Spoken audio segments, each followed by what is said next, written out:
can pull off what many feel could be an impossibility, the way Louisville's playing. And we're off here in the Derby City. BC will start at their own 25. Grayson James last week got his first start of the season, as we mentioned. Overall, the team is 3-3 in starts with Grayson James. Yeah, Grayson James showed a lot of juice last week, particularly when this offense, he ran it very efficiently, particularly in the first half. I think the key to today is, can you sustain that momentum that you had in that first half to be able to take and upset this Cardinals team? Grayson was 3-2 as the starter last year after Thomas Castellanos was benched. Empty backfield to start this one. Two tight ends for the Eagles. James, pressure in his face. He avoids one tackler. He gets taken down and spun around near the line of scrimmage. Wesley Bailey on the tackle. Yeah, this Cardinals defense is going to send pressure all night. TJ Quinn coming off the edge. He just needs to finish. But Grayson James, he has to be aware there are going to be a lot of defenders in his face all night at the line of scrimmage. They're going to be moving. They're going to try to confuse you. You have to be ready. Jordan McDonald in the backfield. He gets the start tonight. McDonald, he is stuffed near the line of scrimmage. He'll lose one. Khalid Perry plugged that hole up pretty quickly. Third down upcoming. And this is where they come alive. This Louisville defense, they like to show complex looks to start and get to a simple look to finish. It's about the final picture. Grayson James has to try and find a way to identify exactly what they're trying to do. 3rd and 11.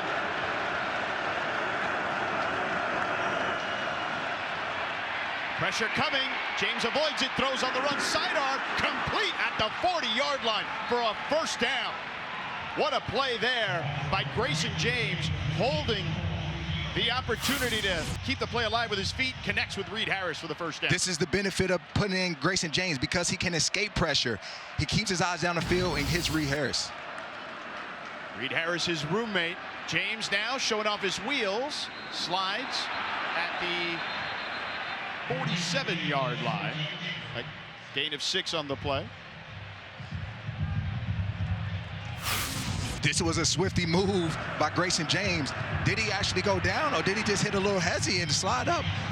By the way, the ref. Yeah, you see there, the ump might have helped out Boston College there. Yeah. So 2nd and 4 now. BC needs to get something on this drive. And flags on the field.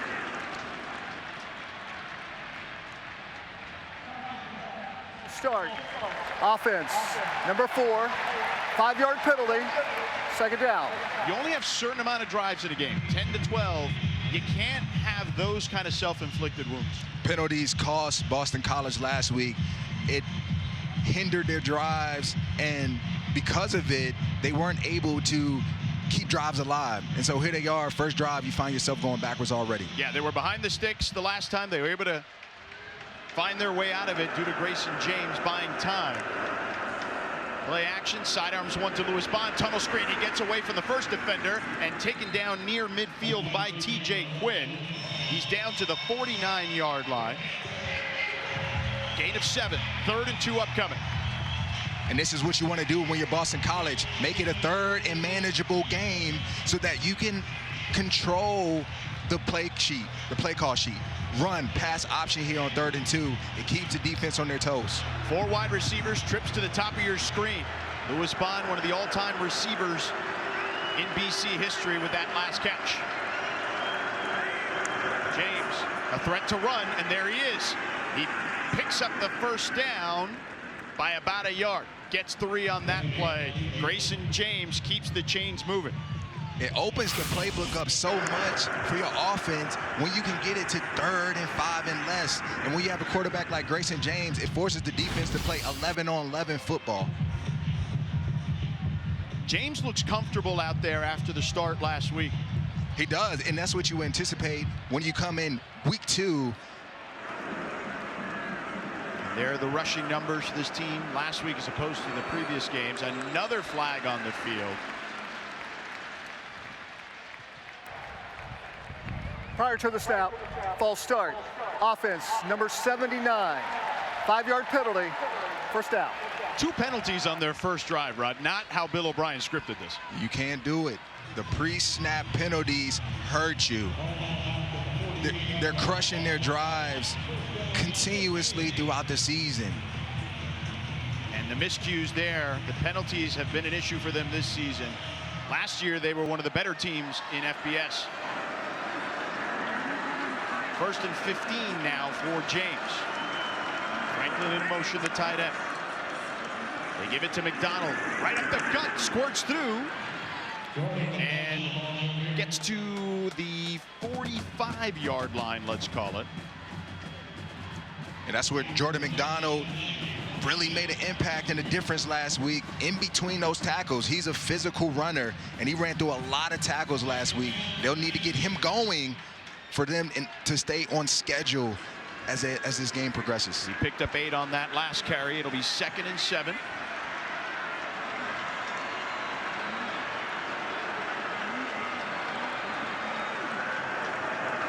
Louis Bond is someone they'll look for here usually. James with plenty of time, nobody open. He's going to tuck it and run. Headed towards the sideline, picks up the first down. Grayson James controlling the game despite the penalties thus far for BC. Very mobile early in this game, and there you have it. The Cardinals defense showing initial look, getting out of it. James didn't like what he saw down the field, so he said, I'll take it myself. 1st and 10 from the 37. Another sidearm. This time to Chudzinski, the true freshman. Picks up a couple of yards there. D'Angelo Hutchinson wrapped him up. A 4-yard gain. It'll be 2nd and 6. Yeah, what I saw from James last week was a guy that didn't put the football in harm's way. He left that game with 0 interceptions, but he took his shots down the field, and then he tucked and ran when he needed to.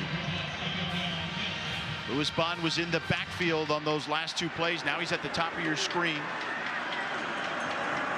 Ty Lockwood at tight end, also at the top of the formation. They give it to McDonald, weaving through traffic down to the 30.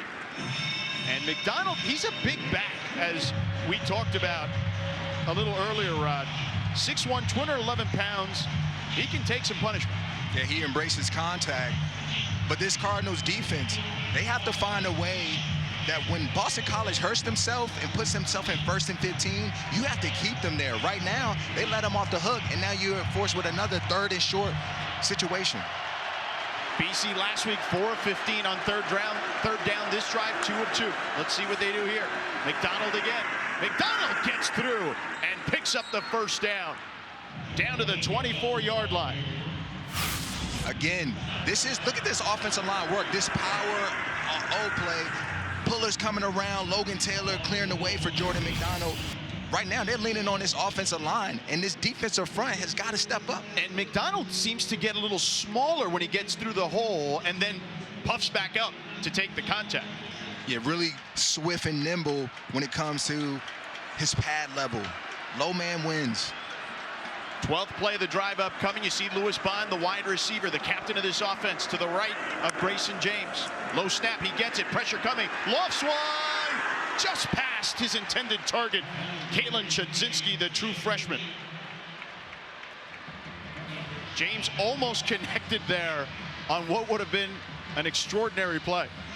Absolutely, but I couldn't tell if the defender was also overlapping Chudzinski there to grab the interception because he slightly overthrew him. James now 3 of 4 through the air for 28 yards. 2nd and 10 from the 24-yard line. McDonald flexes out wide.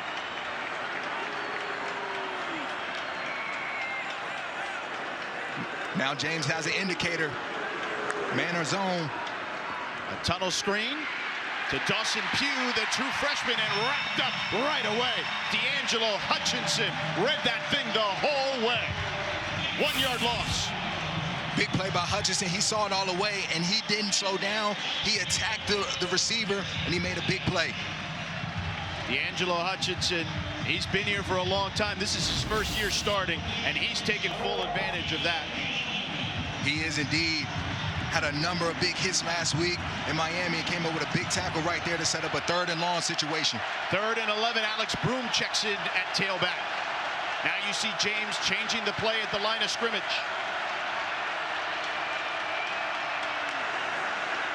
James, he's going to run for it and taken down near the 20-yard line. It'll be short, a 5-yard gain, 4th and 6. The field goal unit will come out. A.J. Green was able to wrap up Grayson James. Yeah, at home, you're going to see the Cardinals get up in the line of scrimmage a lot today. And sometimes they're going to rush, sometimes they're going to get out. But what it does is it confuses the quarterback. It not only buys time for your defensive line, but it also can force them into turnovers. Luca Lombardo, 10 of 10 this season. He splits the uprights. So Boston College strikes first with a field goal, a 38-yarder for Luca Lombardo. Eagles with the early lead.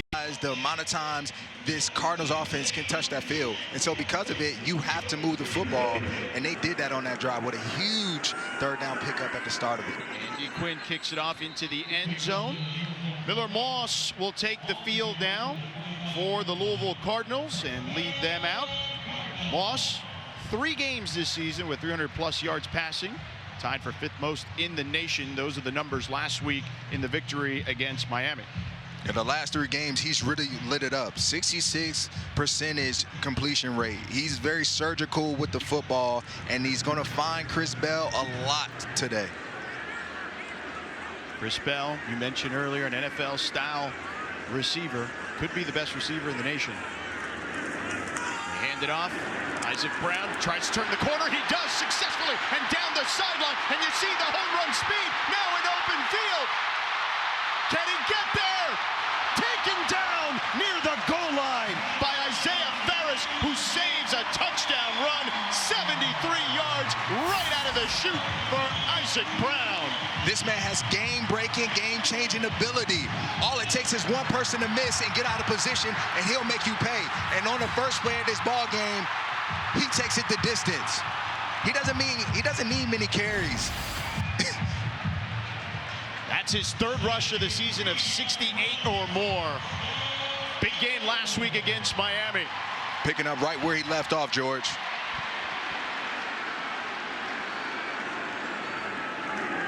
Brown again. And looks to be short there. Stood up near the goal line. It'll be 2nd and goal upcoming. But listen, you can't blink when he's on the field. No, and you have to pursue to the football. One man can, it's hard to bring this guy down. You need the Army, all 11 men, to be in the picture at all times. Isaac Brown last year over 1,100 yards on the ground, broke the Louisville freshman rushing record held by Lamar Jackson. You may have heard of that guy. 6 offensive linemen, 2 tight ends, and a fullback out there. And they go with the Miller Moss sneak. And it looks to be, they're still sorting it out. I thought it was clearly that he got over to his. The ruling on the field is a touchdown. He was pushed in by Panarello, the fullback. Little tush push. Yeah, he needed some help from his brothers to get in there. You couldn't ask for a better start if you're the Cardinals offense. One play, Isaac Brown gets you down there to the 1-yard line, and then you punch it in with Miller Moss. The Louisville offense is explosive, and this BC team last week gave up 5 plays of 25 yards or more to UConn. They give up a big one of 73 to Isaac Brown. And that's one of the keys to victory if your BC defense. Eliminate explosives. Not only in the pass game, but the run game as well.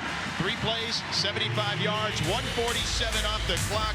Cooper Ranvier's extra point is good, but it's that man, Isaac Brown, who did all the work. And then Miller Moss captures picks it off for the touchdown. 7-3 Louisville. He put a lot of pressure on you. You have to tackle well versus this Louisville Cardinal offense. Nick Keller kicks it off. It will sail into the end zone. BC will start at their own 25. On the other side, they trail by 4. They got a field goal. They're going to need touchdowns to stay in this one.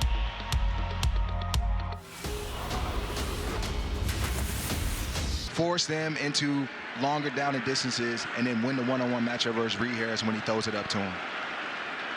He found Reed Harris earlier. James did. They hand it off to McDonald. This time they snuff it out. A loss on that play. TJ Quinn not fooled. TJ Quinn, one of the leaders of this defense. He makes a lot of plays, a lot of TFLs, and a few interceptions to go along with it. Good start to this drive. Fifth-year senior out of Valdosta, Georgia. 2nd and 11 for Grayson James and the Eagles. Pocket holds. He flips it over. Complete to Franklin, his tight end. Should have enough for the first down. He does. As a seasoned veteran, Grayson James on display here. Cool, calm, and poised. And finding Jeremiah Franklin in that zone. 12-yard gain to Franklin on that first down. James now going to run for it. Huge hole on the left side and dives forward short of the sticks by a yard. D'Angelo Hutchinson covered him up at the 45-yard line. And the tempo worked last week for Grayson James. And here they are again back at it. 2nd and 1 for the Eagles. Inside handoff to McDonald. McDonald falls over in Louisville territory. Picks up the first down to the 49. A 6-yard gain. On that last drive where the Eagles scored 3 points, it was a 15-play drive. That's the longest in the Bill O'Brien era on any drive. Just very methodical going down the field and controlling the clock. That's their recipe here tonight. Alex Broom now checks in for the 2nd time at tailback, the redshirt junior from Nashville, Tennessee. Jeremiah Franklin at fullback. They toss it to Broom on the outside. And Broom picks up a nice chunk of change. Picks up 5.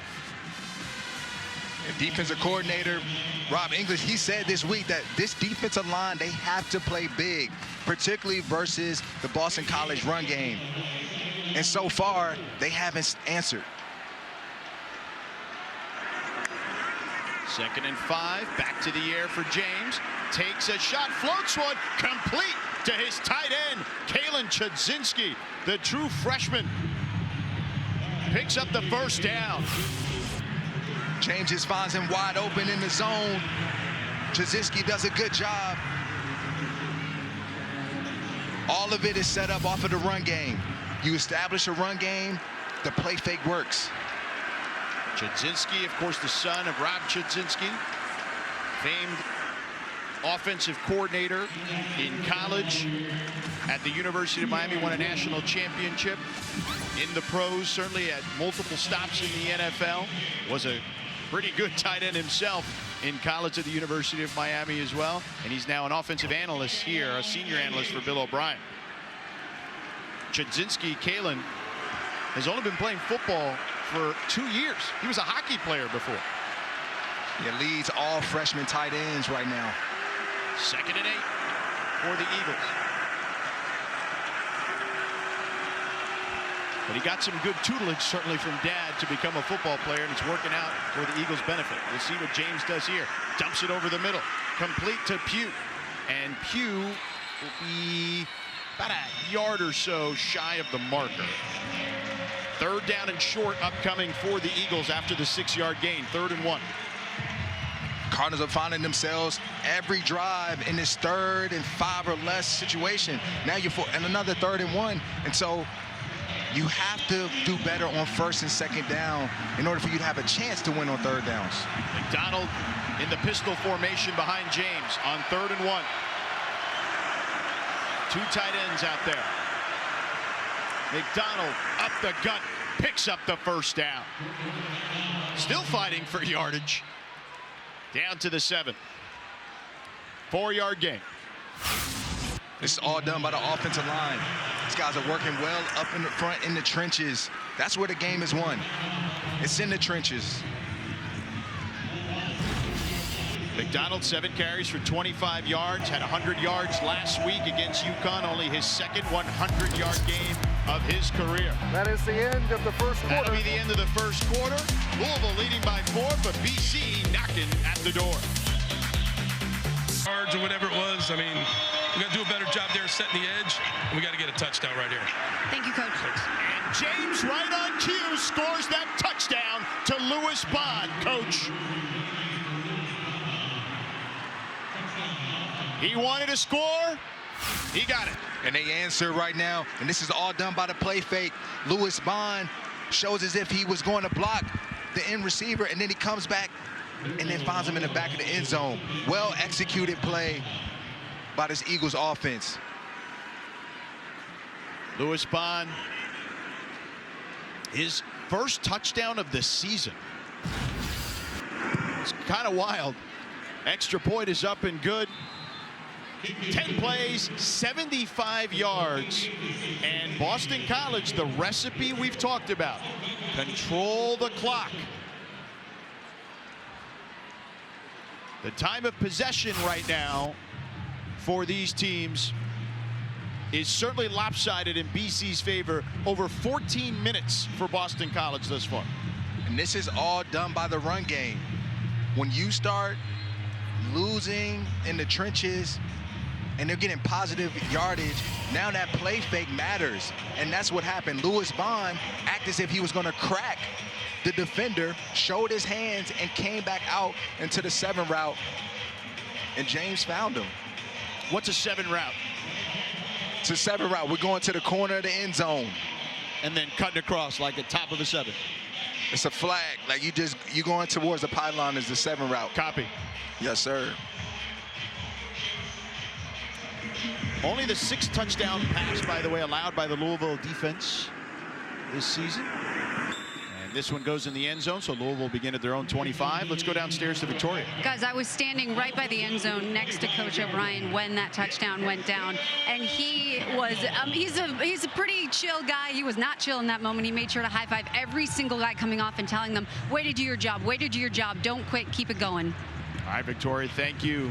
It's been a rough go, as we documented earlier, for this team, but he's said his team stayed in the fight. We mentioned a moment ago that he had a check-in with 55 players this week heading into this contest. Let's see if Louisville can answer as they trail by 3. Moss with time, lets one rip, and off target there to Trayshawn Hurry, the transfer from San Jose State. 2nd and 10. It's imperative that this Cardinals offense, they answer accordingly, because the way Boston College offense is playing, you're not sure on how many possessions you're actually going to be able to get. Yeah, again, the ball control will be interesting.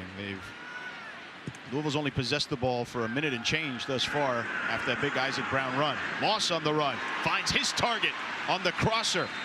It's Colin Lacey. Has enough to get him to the 31, so it'll be a 6-yard gain, 3rd and 4 upcoming. Lacey just running away from man-to-man coverage, and Miller Moss, he's not known for being the most mobile quarterback, but there he escapes the pressure and finds Lacey for a first down, or for a big gain. 3rd and 4 now. Miller Moss got the ball up quickly last week against that Miami pass rush.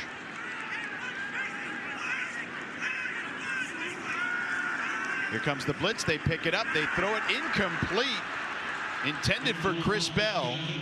Carter Davis in coverage on Bell.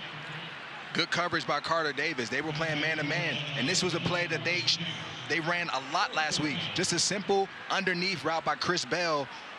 Miami didn't do a good job. There, Carter Davis is right in the pocket of Chris Bell, and because of it, it's 4th down. Boston College on defense, one of the worst on 3rd downs. This one a bit of a shank. Carter Schwartz takes a Louisville bounce and ends up being okay for them as they downed it at the 27-yard line.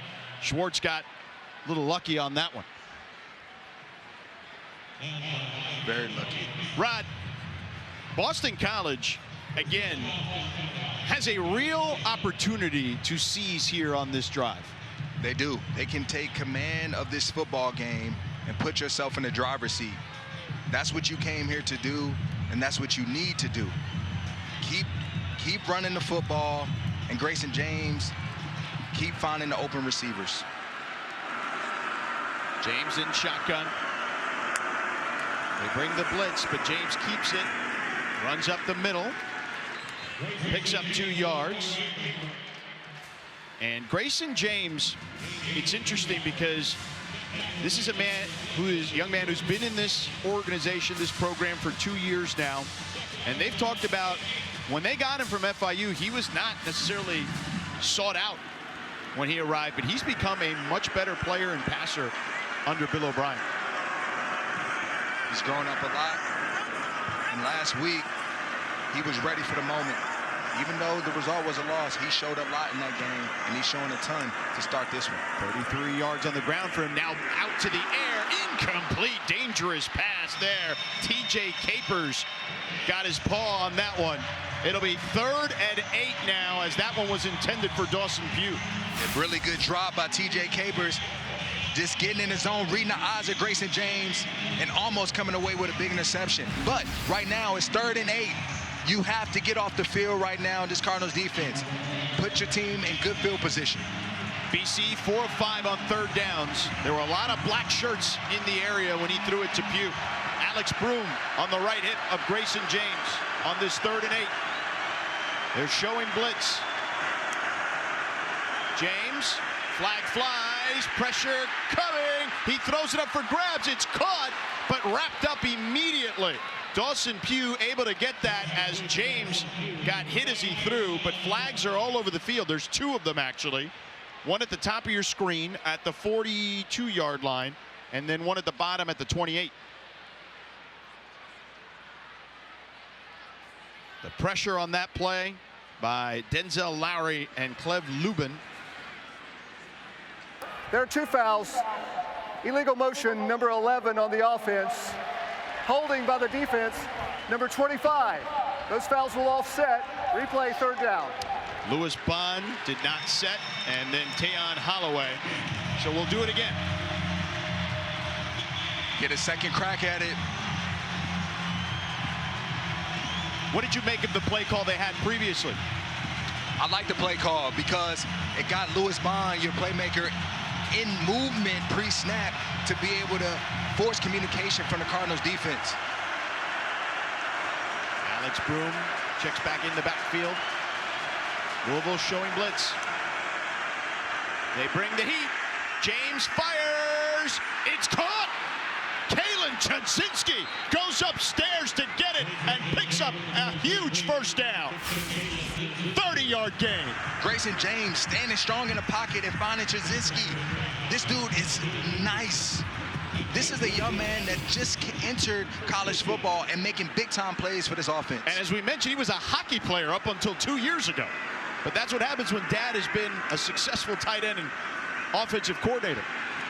James takes a hit as he slides. Louisville needs to be careful there. JoJo Evans with the hit, a 4-yard gain. You're very risky by JoJo Evans coming in. It's a little late on the hit. That might have been. And helmet to helmet, it looks like, too. You don't want to do anything to hurt your team right now. You got to settle into this football game. Looks like they're going to review it. The previous play is under further review for potential targeting. Yeah, again, targeting, for those that are not familiar with it, it is the 6-inch radius of the crown of the helmet. We'll take a look at it on the way out here as we go to break. It's going to be close.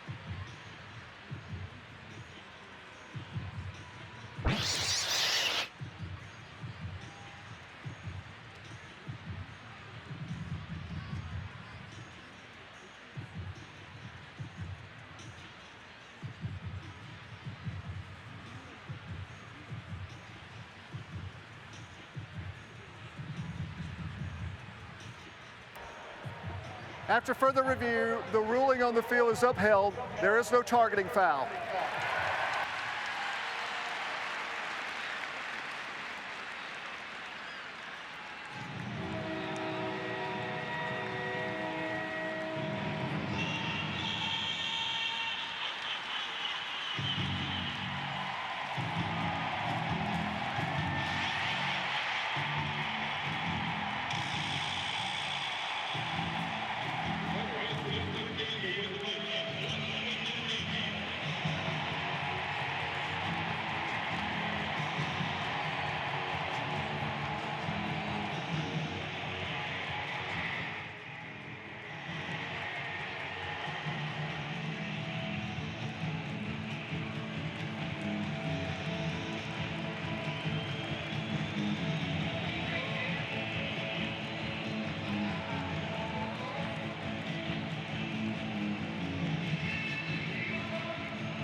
Welcome back to Louisville. Boston College with a 3-point lead and driving at the moment.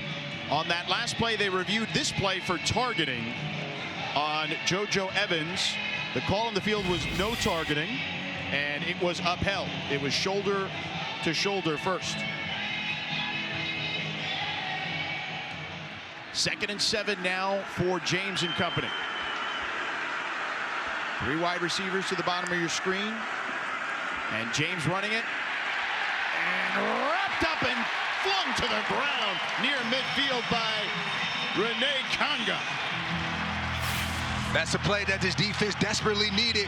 Conga just locks out and just rushes up the field. Makes a big-time play. Yeah, Michael Krauts got beat pretty badly on that. Their center. A 6-yard loss. 3rd and 13. This is what you want right now. You're this Cardinals defense. Get to your depth. Have good lane distribution in the back end. Rally and make the tackle. Expecting the Eagles to throw it short of the sticks. The Eagles have converted 2 third downs and 2 third downs and longs on 3rd and 8 and 3rd and 11. This one to Bond. And not much there. They get past the original line of scrimmage. Wesley Bailey wrapped him up. But it'll be 4th down. They're in no man's land, though, inside the 40. They're playing aggressive tonight. This Eagles offense, they came here. They said, we're coming here to win. This is the opportunity that we have. It'll be 4th and 8. Broom in the backfield with James. 3 receivers to the top of your screen. Kaelan Chudzinski at the bottom of your screen. Already made a couple of big catches. James, with time, throws it, sails it over his target. Dangerous pass intended for Louis Bond. And a turnover on downs. And some extracurricular activity with Louis Bond and D'Angelo Hutchinson.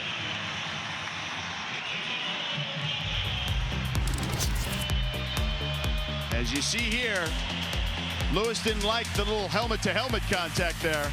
Hutchinson might have flopped. Perhaps shell-shocked a little bit still after Louisville beat them at home last Friday. Louisville in some trouble here early, down 3. Perhaps a bit of a letdown factor, at least early on. They trail 10-7. Little Moss and company. They go back to the ground to Isaac Brown. He squirts through the hole and taken down already in Boston College territory. A 12-yard gain and a 1st down. Just do more of this. Get a ball to Isaac Brown, out the backfield. Good blocking by the offensive line. Let him find a crease and do what he does best. Brown has 4 carries, 87 yards already. The big 73-yard run that got this thing started for Louisville on their first drive. Got them right down to the 1. They punched it in afterwards. Play action. Moss all day to throw. Lets it fly. Incomplete. Sails it over the head of his tight end, Nate Kariski. He had Kariski, who had a step. Just missed him. That's a tough one. That was a pretty ball. And Moss not happy. 1 of 4 for 6 yards for Miller Moss right now. TJ Green, the true freshman in coverage from San Diego, California. So he picked on a Southern California kid, Miller Moss. He's from Southern California as well. And a big hit by Omar Thornton on a 2-yard gain on that run. Yeah, Omar Thornton is a guy that lays the lumber. He comes to play. And he was looking up, head up on that play. It'll be 3rd and 8. The crowd wants a targeting there, but he was looking up. Again, he was in the right position. Keyjuan Brown now in the backfield, his first carry of the game, but the officials are going to give Louisville a timeout because they want the officials a chance to review this one.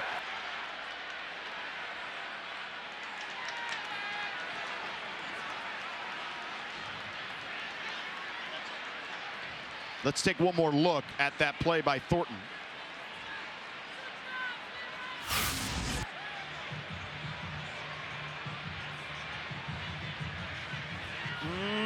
Wait, maybe he wasn't looking up. He does lower the head. Yeah. Leads with the helmet. We'll see what they say on the other side.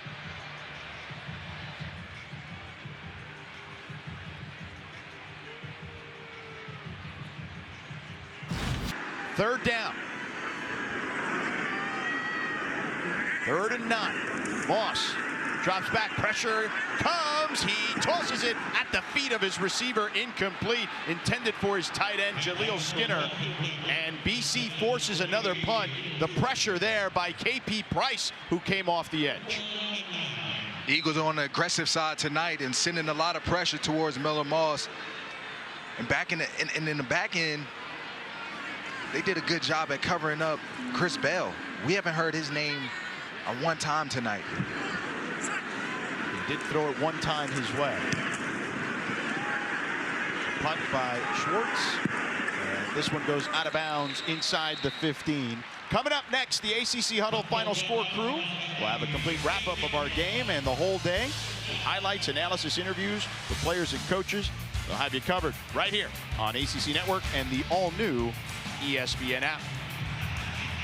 Interesting times in the ACC, man. Wake Forest, you never know, pulled one out today against SMU at the last second. North Carolina was stopped on a 2-point conversion against your squad from Virginia. BC with a lead here. Stanford and Miami tied at the half. ACC football in October gets crazy. Jordan McDonald with a big hole, lowers the shoulder, and down after an 8-yard gain. D'Angelo Hutchinson eventually chopped him down. And here's BC back up on the ball. Tempo takes away this defensive line. It doesn't allow them to rush effectively like they want to.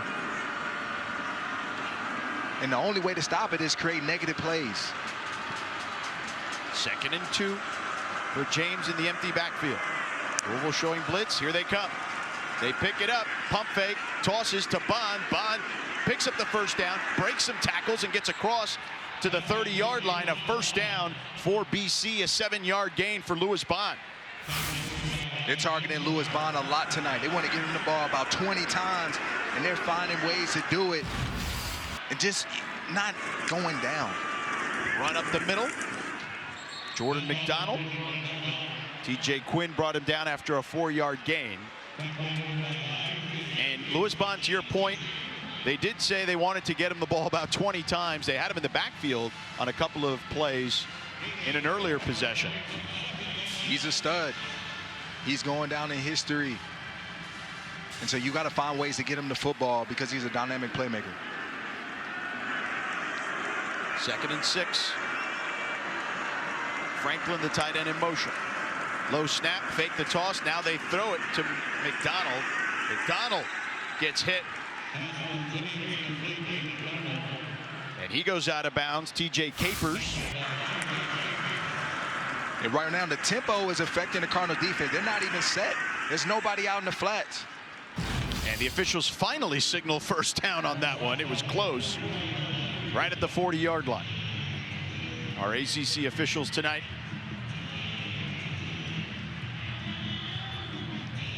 Alex Broom now checks it in the backfield. Louis Bond, there you see, one of the all-time leading receivers in Eagles history,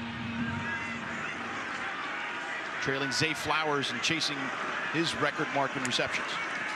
James going to show off his wheels. Tripped up from behind, stays on his feet, and taken down after an 8-yard gain. 2nd and 2 upcoming, and Grayson James controlling the tempo. They're keeping him off beat. They can't find a rhythm. Cardinals defense is looking lost right now. 2nd and 2 for James. They give it to Broom. Broom is short of the marker by a couple of inches. It'll be 3rd and short. If you're Louisville, you need this stop here. You got to stop earlier. Desperately need to stop, and it starts in the trenches. You have to play on the other side of the line of scrimmage right now. McDonald, the big back in the backfield. 6'1", 211 pounds. In the pistol formation. They give it to him. Up the gut. He should have enough, although it's close. TJ Quinn tried to hold him back, but they give him the first down. Quinn could not hold on. He tried for dear life, but McDonald was able to get it. That's what McDonald brings to the table. He's always going forward.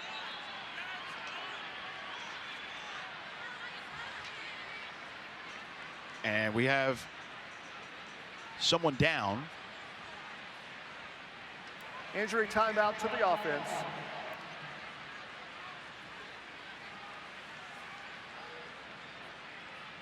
It looks to be Kevin Klein, the right tackle. The grad transfer.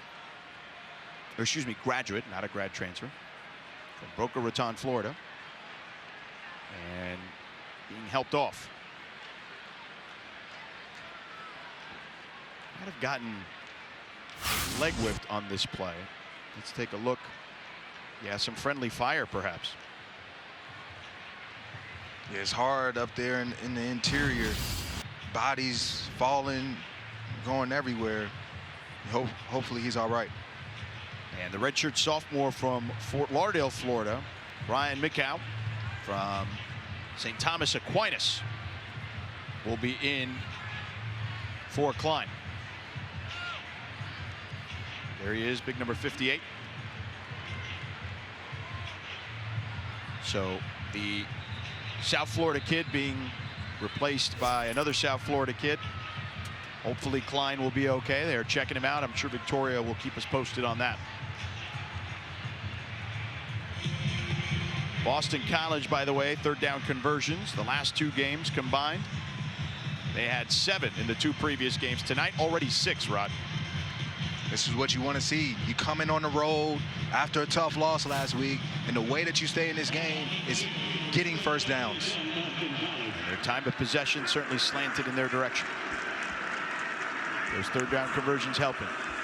James flushed, throws off his back foot, complete to Franklin at the 45-yard line. A pickup of 5 on the play. Pressure by Kleb Lubin on James. It's time for this Cardinals defense to have one of their playmakers make a play. TJ Quinn, Antonio Watts, guys that have continuously shown up for them. They need you. James, a quick toss to Bond. He's got blocking, and Bond picks up the first down as he gets down to the 35-yard line. Bond picked up some good blocking on that perimeter. Antonio Watts gets knocked down by Reed Harris, and Louis Bond just finds a lane. Wide receiver helping him out there, Reed Harris. Bond mentoring him here at Boston College and helping out his mentor. 1st and 10. James, pressure backside, throws it out of bounds. Luckily for him, Let's go downstairs to Victoria. Guys, Louis Bond over the summer started taking long walks to help him maintain his composure and stay present with himself, to keep that one step at a time mentality. And he said he doesn't have as much time now with his workload, but it's something that to remind him keeping it one step at a time. I talked to him about Grayson and if he has to change anything with that, and he goes, no. He goes, I just have to stay open and catch the ball. Yeah, well, he's certainly been able to do that throughout his career, regardless who the quarterback has been, Victoria. 2nd and 10 for James. Backpedals, throws it incomplete behind his intended target, the true freshman Dawson Pugh. And 3rd down and 10 upcoming. It's a favorable position for this Cardinals defense. Biggest thing is when you bring pressure and you rush Grayson James, keep him in the pocket, keep him contained. Too many times today he's been able to escape a sack. We've seen pressure on the last couple of 3rd downs from Louisville. And this time they hand it off to McDonald. Picks up positive yardage to the 29-yard line. JoJo Evans tripped him up after the 6-yard gain. 4th and 4. What do you do? That's letting you know right there what type of game this is. They're going for it on 4th down. Every time they go across the 50-yard line, they're working with the mindset of 3rd down. Hey, we're just getting half of the sticks back in order for go for it on 4th. They're 0 for 1 on 4th down tonight. McDonald in the backfield on the left hip of Grayson James. 3 receivers up top in a diamond formation. James takes the snap. Throws incomplete at the 25-yard line, intended for Louis Bond, but Antonio Watts was there in coverage. And a turnover on downs. Flags, though, flying on the field after a bunch of extracurricular activity between the two teams. We'll have to sort that out. Competitive juices are flying right now, George. It's hard to contain it. This is we're under the lights right now. This is a big game on a big stage for these young men. That's their 2nd 4th down stop, Louisville. But I like the aggressiveness of Boston College. Yeah, like I said, they came off the bus with one thing in mind, and that's to win the football game. The officials still discussing.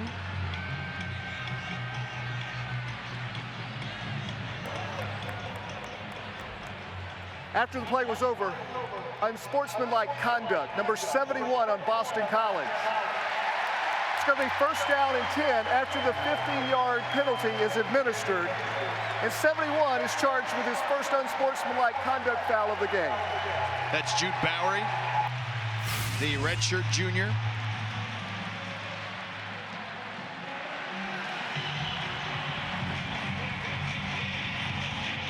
So that was the original play. Now let's see what transpired afterwards. Here we go. Oh, he pulled the face mask and pushed down Cleb Lubin. But he, again, the second guy always gets caught. And maybe it looks like there was some stuff going on there, but you can't grab a face mask. You have to have self-control.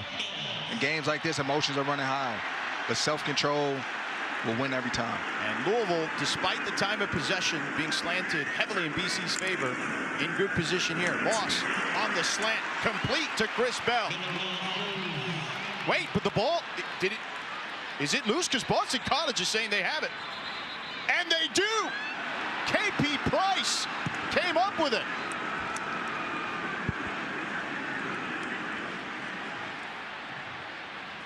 Let's take another look at that. It's a huge play right now. The ruling on the field is a catch, fumbled, and recovered by Boston College. And that play is under further review. Yeah, I don't know if he ever had possession fully in my eyes. Let's see here. It's not secure. He never secured it. He was trying to get it to that position to secure it. And he came off the elbow with the tackle.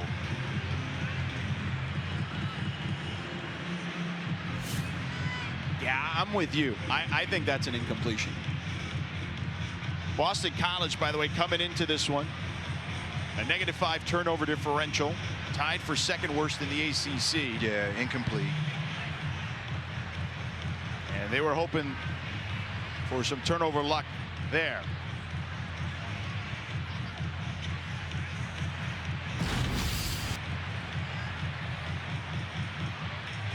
Let's see if we can take one more look.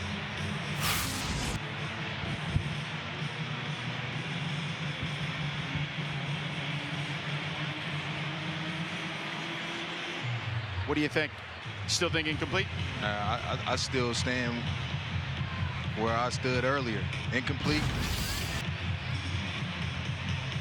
The officials still under the hood.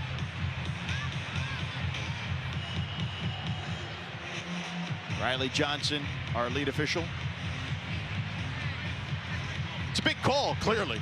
Huge call. When you're a road team like Boston College, it's imperative that defensively you try to get minimum one turnover to help your team out. This could be the turnover that they need. But I believe it's an incomplete Cardinals football. After further review, it's an incomplete pass. The ball will be brought back to the previous spot, and it's second down.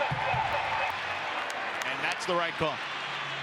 It would have been Bell's first catch of the night, but I'm sure they'll be okay with it, and he'll be okay with it considering what the result could have been. It would have been catastrophic in the other way. Absolutely. You retain the ball, now you have second down. You live to fight another down if you're Louisville. They trail by 3. Empty backfield. Lost 1 of 6 for only 6 yards at the moment.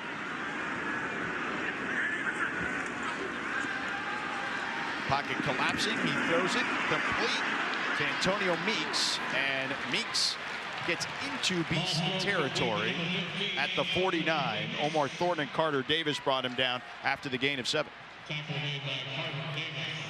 Way to set up a 3rd and short. Miller Moss is a good timing throw to set up a 3rd and manageable situation. By the way, we've not seen Isaac Brown since the hit he took from Omar Thornton earlier in the game. That's something to keep a watch on. 3rd and 3 for Moss and company. They throw it in the flat to Keyjuan Brown. He's got a first down and then some, racing down the sideline and taken down near the 10-yard line. KP Price saved the touchdown, but Keyjuan Brown, a 39-yard gain, and the Cardinals are in business.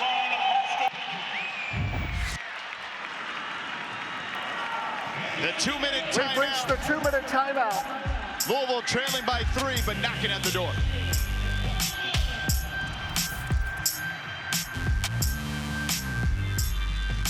Yard line. Lopsided numbers, but as you said, it's the big play ability that's put them in this position here. They have 2 plays that have been big chunk explosive plays, 1 of 73 and 1 of 38. Keyjuan Brown back on the ground. And a short gain there.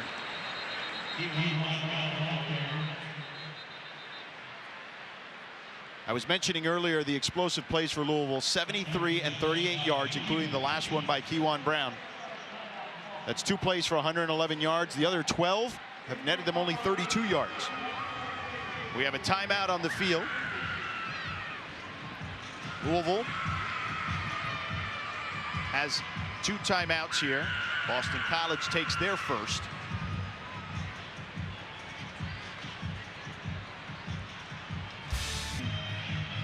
I believe 5 in women's soccer and 4 in volleyball. 2nd and 8 for the Cardinals.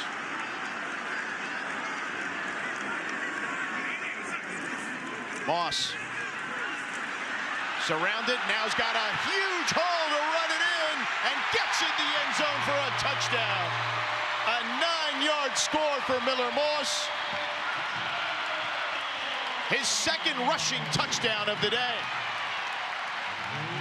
Jeff Brom told us this week, I need Miller Moss to make 1 or 2 of these plays with his legs, and it's the perfect time to do so. After your team has been struggling this half, you come away with a touchdown on the ground. And as we mentioned, Boston College has controlled this game, but explosive plays have allowed Louisville to take a 4-point lead here as we're getting ready to finish the first half. Absolutely, George. And Miller Moss here, patient as can be, found the lane, saw it, didn't hesitate, and took off to get into the end zone, putting his team on top. I don't think Miller Moss, I'd have to ask him. We talked to him earlier this week, and he talked to us about a number of different things, including the changes he went through coming from USC and wanting to play for Coach Jeff Brom. He talked about a number of things, including having to just kind of learn almost like a new language in a lot of ways, articulating the plays in the huddle and processing it, the 15-word plays, and getting them out to everyone. That wasn't stuff he had to do for Lincoln Riley at USC. Absolutely, and he talked about the volume of Jeff Brom's playbook. You know, he wasn't accustomed to it, and so it was a little learning curve for him. He wasn't here, and it took time, and so now he's in a place of comfortability where not only is he leading his football team, but he has a voice as well. I was going to mention that he has the 2 rush TDs again. It's a career high in college. I got to ask him, did that even happen in high school? Like, I'd love to know. You know, down in Palisades in Southern California. And they boot this one through the end zone. Let's take a look at Grayson James's night here. Grayson James, he's just done what's asked of him as a quarterback. Put the ball in good position and make the right play, the smart play. And that's why they're in this football game right now. Despite what everybody else thought coming into this game, Grayson James believed. Grayson James, 14 of 20 for 140 yards, has the 1 touchdown, and then on the ground has 10 carries for 38 yards. Let's see if he can get his team 1 more score to either take the lead or inch closer. He's got time here and sails that one over the head of Bond. It'll be 2nd and 10 for James. Had really good coverage on the outside by Hutchinson. Sticky coverage versus Bond. But I want to see this Eagles offense get back into that up-tempo rhythm that you were in. That was effective. I know you're managing the clock. It's 2 minutes, but that's paid you off this far.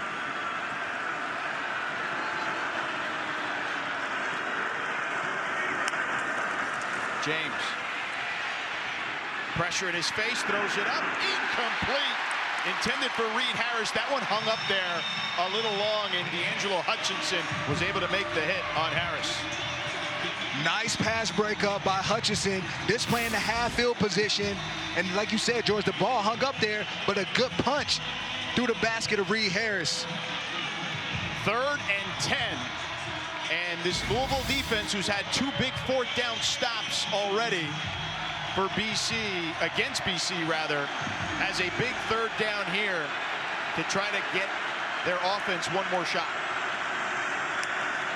James, pressure coming, and James escapes somehow, directing traffic, takes a deep shot, incomplete, intended for the streaking Harris. Jabari Mack able to get back there in coverage. That one off target. What a wild play, but a good heads-up play by Jabari Mack, just doing his job, being exactly where it's supposed to be, seeing where Grayson James was going, and, man, made a game-saving pass breakup. And this is kind of dangerous now for Louisville, or excuse me, for Boston College, because Colin Lacey's back there. He's got 2 punt returns for touchdowns. And Boston College, if you look at the numbers, they should be in control. They trail by 4, and the dangerous Lacey gets there. That one might have gotten interfered with. There's a flag down, and it rolls out of bounds at about the 38-yard line. It looks like they hit the punter.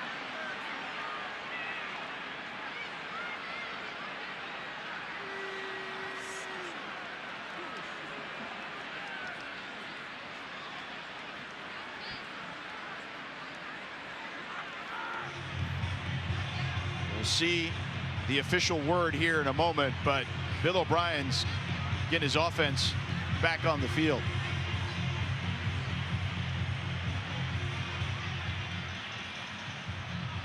We'll see if it's the 5-yard variety or the 15. Running into the kicker on the defense, penalties decline. Results of the play is a turnover or a changeover, first down.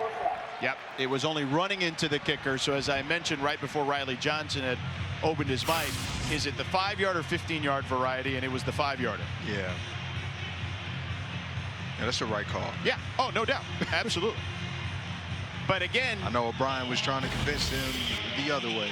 yeah, but there was nothing to that. Isaac Brown is back in the lineup. We haven't seen him since he took that hit from Omar Thornton. Miller Moss and company, plenty of time to work with, 2 timeouts and good field position. They give it to Brown. Brown on the outside. He's got one man to beat. See you later. Touchdown.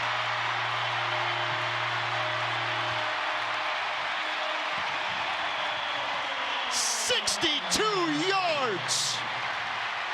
And just like that, this thing has flipped in Louisville's favor, and they're in control.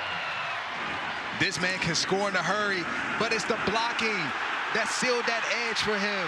Rasheed Miller allowing him to have an edge, having space, and doing what he does best.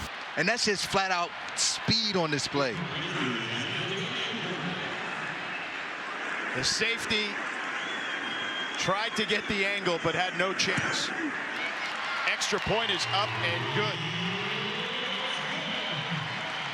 This Louisville team, they are impressive on offense. We in Derby City, baby. Horses run fast. Isaac Brown putting the speed on display all night. Yeah, Moss knew. Once he turned that corner, he's like, I know what my guy can do. It's over. He hits the gas and see ya. And if you look at it, Rod, and we've been discussing it throughout, Boston College had the right plan going into this one. And their aggressiveness, I thought, was well thought out. It just, unfortunately for them, they couldn't execute on a couple of 4th down plays in Louisville territory. Louisville's defense steps up, and then we've had the 3 explosive plays. 2 by Brown, 1 of 62, 1 of 73 that led to a touchdown by Moss, and then the 38-yarder by Keyjuan Brown that set up another touchdown. Absolutely, and I think the biggest thing was this is the first time that Boston College wasn't able to get over midfield. So that set up this field position, getting Cardinals in good field position with that punt, which contributed to that long run that we just saw. 2 timeouts for Boston College. What would you like to see them do here?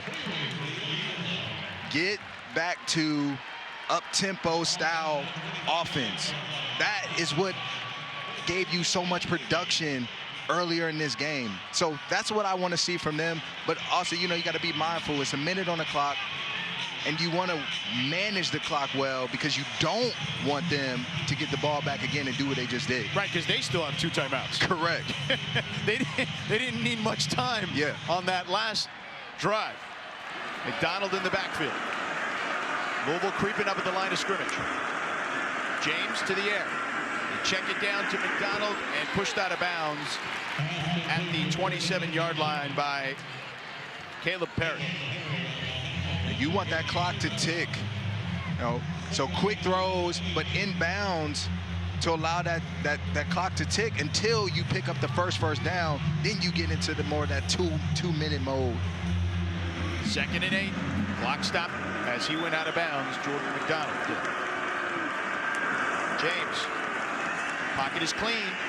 Takes a deep shot. Wants Harris. Too far.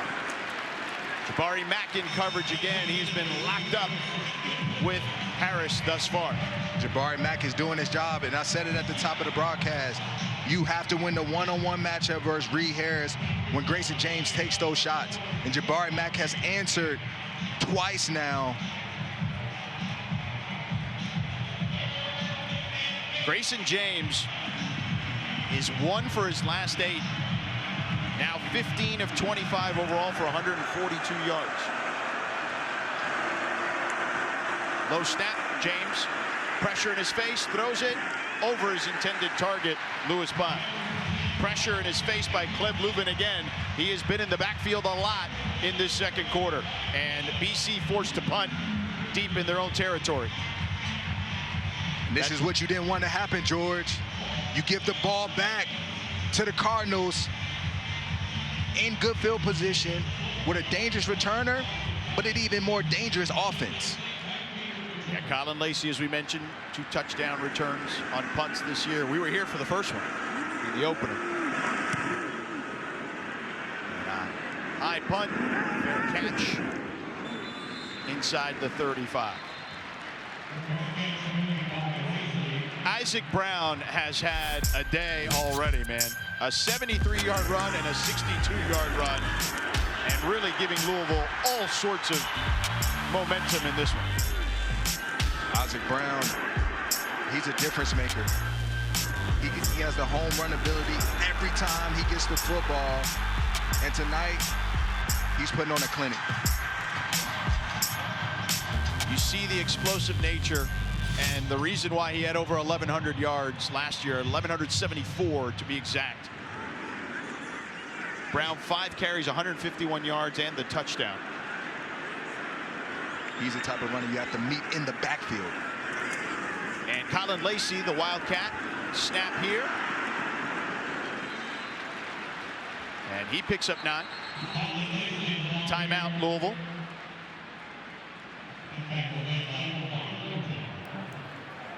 Jeff Brom, we saw this last week.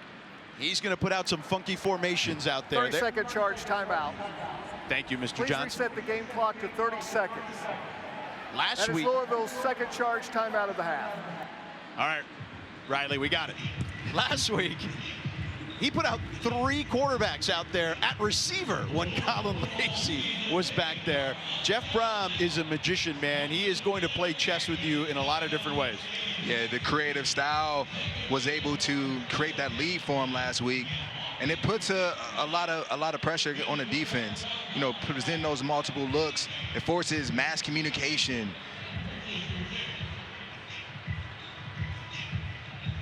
Jeff Brom coming off a big win last week against Miami. Their first win against a top 2 team since 2016. They did it against Florida State here. Keyjuan Brown in the backfield now. 2nd and 1.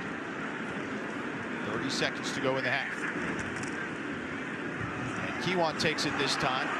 Gets through the hole and into BC territory down to the 47. A first down for Keyjuan Brown, a gain of 10. And the clock stops briefly to reset the chains. Time is ticking. Moss, flag flies.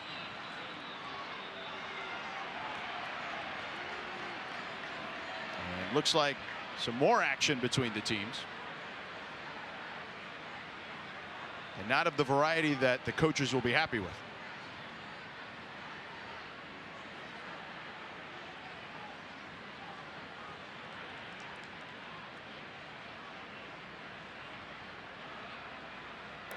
False start. Offense, number 60. 5-yard penalty, first down. To avoid a 10-second runoff, Louisville is using the 3rd and final timeout of the half. That is Rasheed Miller, the 5th-year senior, transfer from Georgia Southern.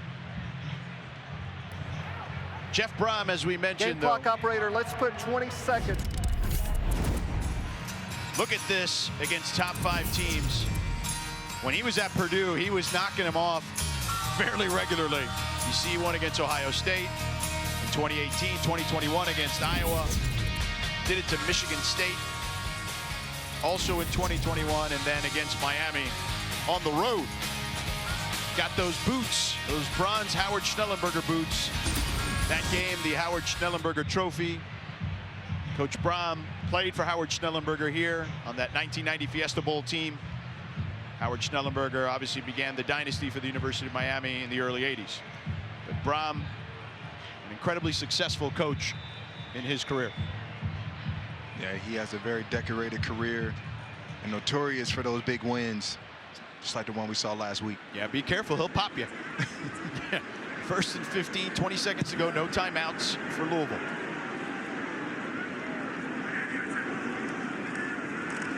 Moss with time, fires over the middle, and it's caught inside the 35, down to the 30-yard line. Antonio Meeks with his second catch of the game, a first down. Again, they don't have a timeout. They got to spike it, and they do. 23-yard gain, and they are in field goal range. Yeah, just a good throw by Miller Moss, but not enough depth from that Eagles defense, and he finds the dig on that second level. And a big game. That is the game that you want when you're trying to put yourself in position for a field goal or possibly 7. They got time for one more play. You got to do it towards the sideline, one would assume, no? For sure. It's like you take a shot to the end zone. If I'm Miller Moss, if it's not there, line up to kick the field goal. A delay of game. 5-yard penalty, second down. Wow. And I'm guessing Coach Brown not thrilled about that one.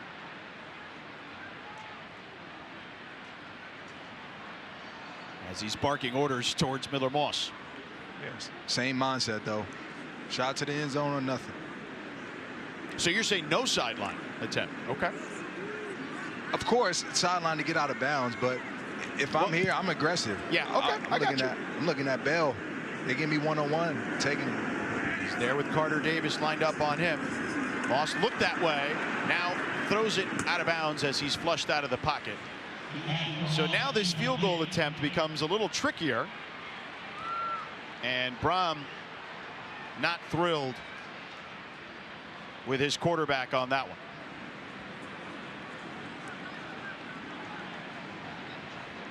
Cooper Ranvier, his long this year of 50. And this one, a 52-yard attempt. From the right hash. He kicks this one, and it is off the upright. No good.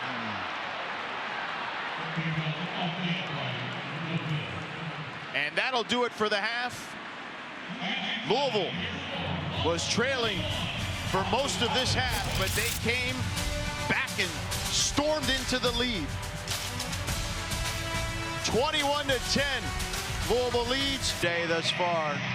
5 carries, 151 yards, and a touchdown. He had one where he was tripped up, a 73-yard run where he was tripped up at the 1. Miller Moss has 2 rushing touchdowns. And this one booted into the end zone. Louisville will take over at their own 25-yard line. Let's check in with Victoria.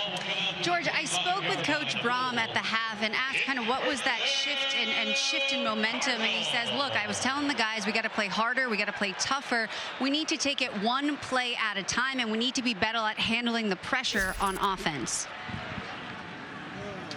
You know, the pressure on offense, to your point, at the end of that first half, Rod, they were dictating terms with their tempo, and it felt like they went away from that. Or was that Louisville getting them out of that? It was a combination, but you got to credit the Louisville defense for applying pressure to Grayson James. Finally, it took them a quarter to do so, but they found it. They haven't gotten him down just yet. Ball is out. Isaac Brown lost it, but they'll say, currently they'll say down. Boston College is saying they've got it. No word yet from the officials.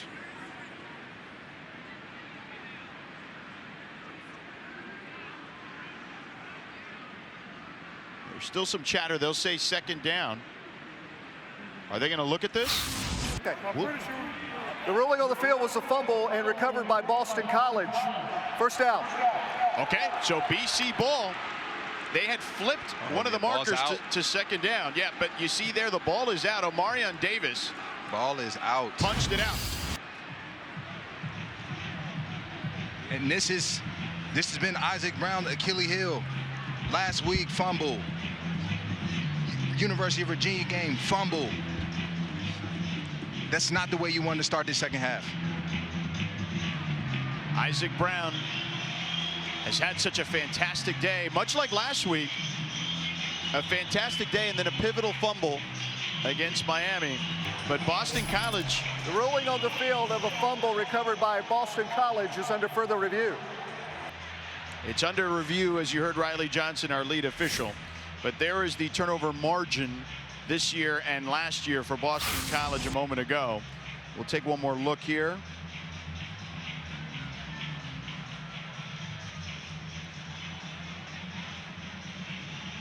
I don't see him on the ground. The ball kind of squirted out there on top of, as he was on top of Marion Davis. Yeah. The ball comes out. It was already loose from Thornton. And the helmet of Davis, I believe, did the rest, and it came rolling out. And if he's on top of the defender, he's not down. He's not down. No body part has hit the ground. Yeah, Isaiah Ferris recovered the fumble. So by the time his body hits the ground, the ball was already out. Let's take another look here.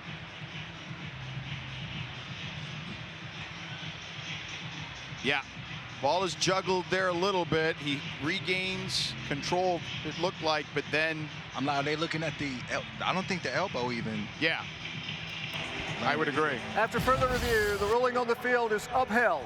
First down. Yeah, that's the right call. Isaac Brown with the fumble. And can Boston College capitalize now is the question. You're the Eagles. This is how you wanted to start this second half. Turnover. You're on the road. You need to find a way to get a turnover. Your defense did that. So you have an opportunity now to get back into this football game. Redshirt sophomore Ryan McCow in at right tackle due to an injury to their tackle Klein. And the run there by Jordan McDonald gets the first down. Let's check in with Victoria.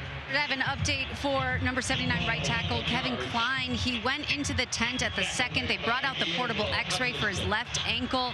The trainer was trying to have him do calf raises and move around, and he was having issues doing so. So they brought him into the locker room, and he has been officially ruled out for the game. All right, thank you, Victoria. Unfortunate, certainly, for Klein and the Eagles. Experienced right tackle. They fake. They toss, wide open, touchdown, Kaelan Chudzinski.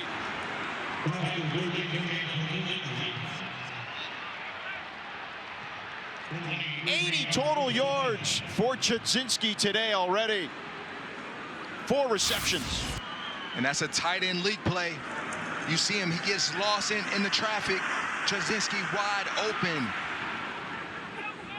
He just goes down the line of scrimmage, acts as if he's going to block a linebacker, and he wheels up, and nobody is able to find him. And the Eagles capitalize on the turnover. The extra point is up and good. If you're Bill O'Brien, this could not have played out better for your team. Great response from your football team. The belief is high, defense gets a turnover, and then you turn right around with a big-time touchdown. We mentioned Chudzinski in the first half. He's the son of Rob Chudzinski, tight end of the University of Miami. Rob, during the championship years in the dynasty era, was their offensive coordinator in 2001 when they won their last championship. Multiple-time offensive coordinator in the NFL, multiple times over. Currently a senior analyst here. His son, Kaelan, who scored that touchdown, was a hockey player up until 2 years ago. Well, he picked the right sport. He's back-to-back games with touchdowns, and he's made a couple big-time plays today. Former 3-star player. You know how good you have to be a 3-star only playing 2 years of football? My goodness. And that one through the end zone. Let's go downstairs to Victoria. Guys, Kaelan Chudzinski has always been meant to be a BC Eagle. He has said that his grandfather played there, his uncle did, his grandmother also went there. So BC is a huge part of who he is and who he's always been. So playing here is a dream come true, and it is showing.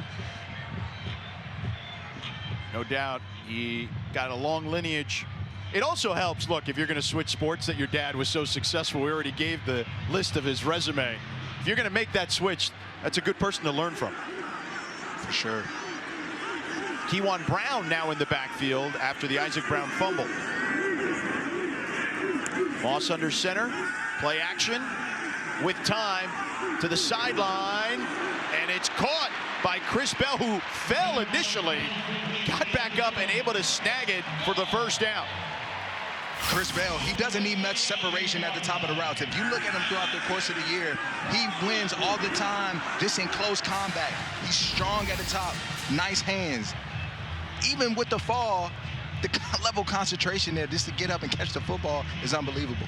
A 14-yard gain, his first catch of the night, Chris Bell. And it's a good time to get him going. Isaac Brown out of this football game right now, probably due to the fumble. Time for Chris Bell to step up. Third in the nation in yards per game by average. High snap, they get it to Brown, and Brown hit at the line of scrimmage. Omar Thornton plugged that hole. Second down upcoming. No gain on the play. Thornton is a guy I've seen on film a lot. Just show up in that line of scrimmage. He's a good tackler. Know he missed a big one earlier, but he doesn't miss too many. This BC defense has been challenged, ravaged due to injuries this season. 5 wide receivers for Moss, back to the air, to the sideline to Lacey, and out of bounds after a modest gain of 5. I know Lacey's upset at himself. He had one-on-one coverage with the leader, KP Price. There was a lot of space that he gave up. Just did a nice out route on the outside, and Miller Moss gets it to him a little quicker. He's able to turn up the field and possibly pick up a first down. Instead, it's 3rd and 4. They'll give him 6 on the play.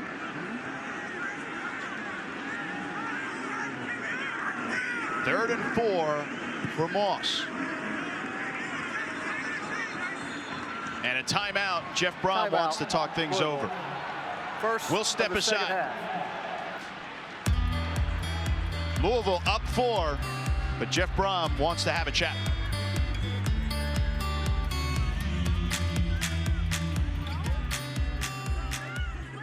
ESPN app. Love the multi-view, especially on a Saturday. Can catch all the college football action. 3rd and 4, big moment here in this one for Louisville.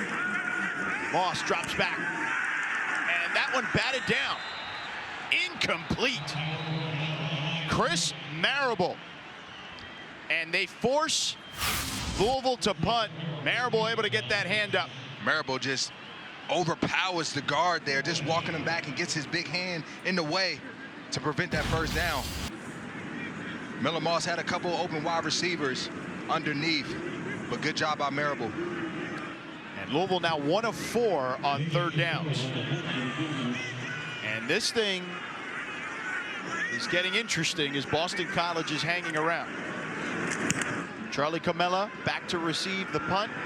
They'll let it bounce. And downed at the 23-yard line. 31-yard punt, no return. Last drive, let's take a look at that. And a fumble by Isaac Brown created an opportunity for Boston College, recovered there by Isaiah Farris. And then Grayson James found a wide open Kaelan Chudzinski for the touchdown. And that's how we arrive at our current score of 21-17. And Boston College with an opportunity here to either inch closer or take the lead. Boston College did what they need to do. Capitalize on the short field done by your defense. Handoff to McDonald on the left side. Let's go downstairs to Victoria. Guys, you talk about that fumble from Isaac Brown. He has not been back in since then, and there's been some pretty roller coaster ride of emotions with him when teammates and coaches were coming over to try to tell him, hey, it's okay, it's okay. He was pushing them away, saying things that weren't appropriate for television, but he's very frustrated.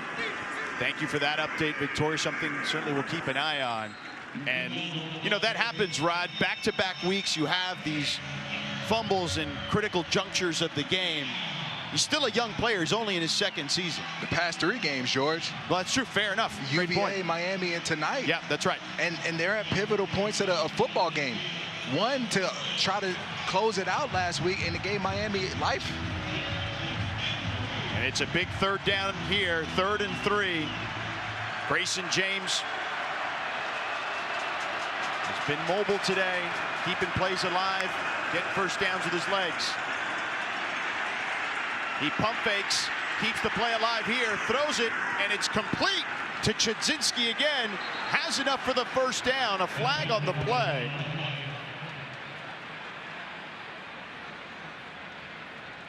Are they going to say he stepped out of bounds? Because you see the official took his hat off, yeah, and did not reestablish. Yeah, 2 feet back in play before touching the football. Yep. There's 2 officials without a hat. Number 85 went out of bounds. It came back in, was the first to illegally touch the football. That's a loss of down foul at the previous spot. 4th down. That's a tough one.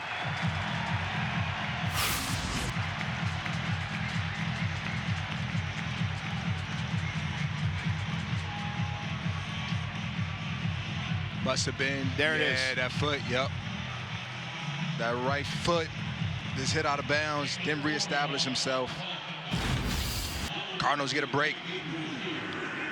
Seamus Florio to punt it. Colin Lacey to receive. Florio boots this one, a line drive, and bounces out of bounds at the 31-yard line. A tough spot there for young Kaelan Chudzinski, who's had such a good game today. 4 catches, 80 yards, and a touchdown. And listen, this is still a ball game. It's anybody's game right now. How do you view what we've seen? We've talked a lot about Boston College, but what are you seeing from Louisville? Louisville, they've gotten a lot of their production through the ground game. And we know what they're capable of. They can do it in a multitude of ways, and that's why they still have the lead right now. It seems like Boston College has committed a lot of their focus on how to not allow them to beat us over the top through the pass game. And number 1, Isaac Brown is back. Gets the handoff. Picks up a couple. About 3. But that's something to watch for, George. You know, is how does the Eagles defense, start to play Louisville, because they haven't been able to set edges. They haven't been able to stop them much in the run game. So does that now create one-on-one matchups on the outside for them to take advantage of? You see the numbers there for Isaac Brown and then the rest of the group. So despite the fumbles, you need his big playability. Here he is, and there you see it. Picks up the first down as he gets past the 40 to the 42-yard line. A 9-yard gain.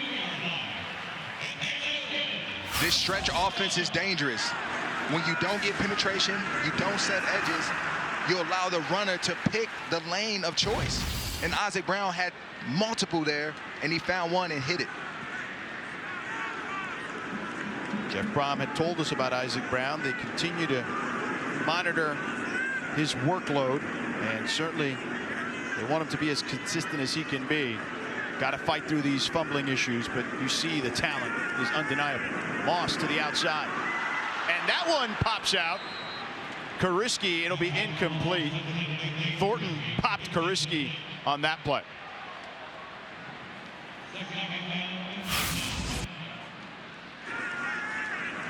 Good coverage. There's Thornton again, just coming up, making a strong tackle that got that football out.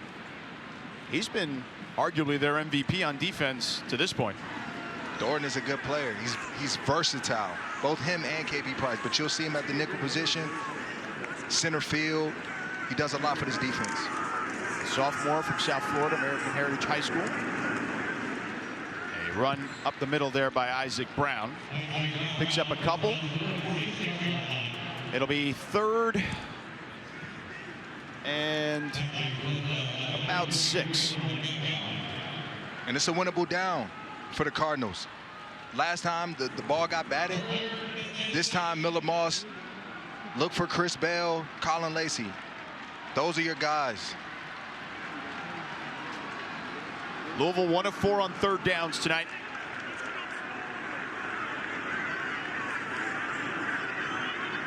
See Chris Bell in motion to the top of your screen. Moss Fires incomplete through the hands of Colin Lacey, just a bit over his head. 4th down, and Louisville forced to punt. And Lacey was wide open. Miller Moss, a rare miss.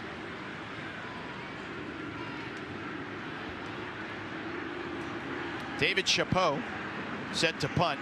You saw Brown with a brief conversation with his quarterback. Charlie Camella set to receive at his own 10. Chapeau with a rough punt, and that one bounces out of bounds inside the 30 and will give Boston College decent field position as they trail by 4. 8:06 to go here in the 3rd.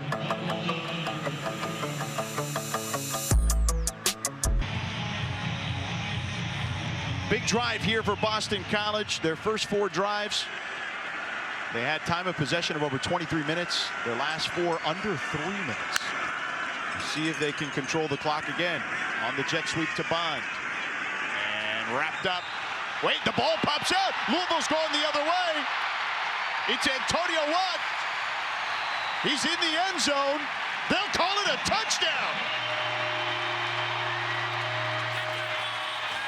A 28-yard return.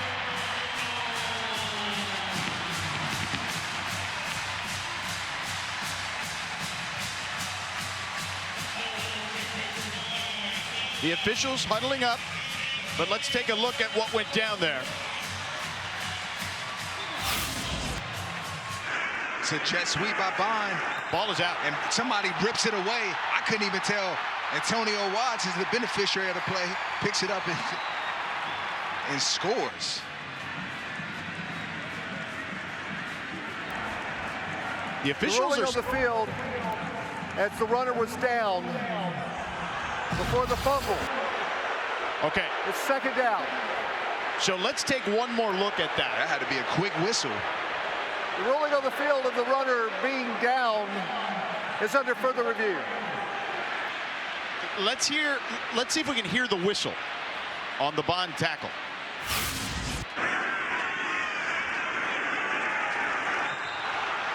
Oh, the ball's out well before the whistle. Yeah. Yeah. That's what I said. And that had to be a quick whistle. He was still up. Caleb Perry. I mean, the strip was quick. Caleb Perry knocked it out.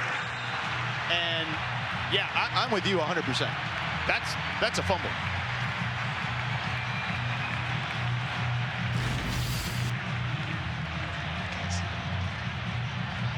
And let's see what Riley Johnson tells us. Is he still under the hood? Yeah, I don't think this should take very long, to be honest with you.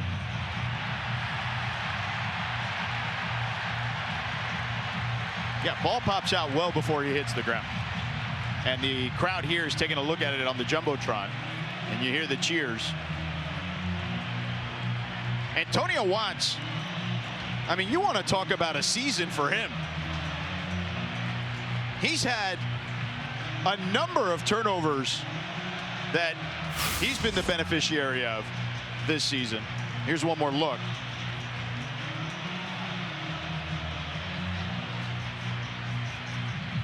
Yeah, that's out. Did he strip it as well?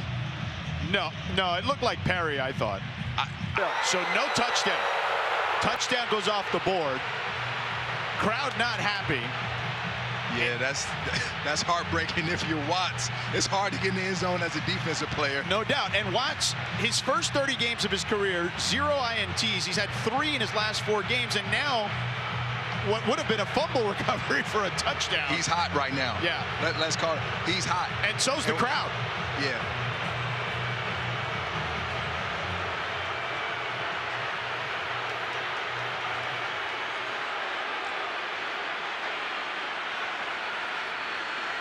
Miller Moss and company take the field. Isaac Brown is out there. Colin Lacey in the backfield with him. Moss flares it out to Lacey. Lacey darts towards the sideline. TJ Green forced him out. Crowd still not happy.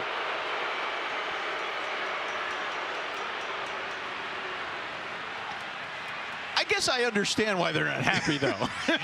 You wipe a touchdown off the board. In a close game. In a close game. Nothing is free here. And honestly, they earned that, in my opinion. Strip, touchdown, that needs to sting. I'm with you. 2nd and 5. Moss, pressure coming. Lofts one, end zone. Touchdown. Colin Lacey.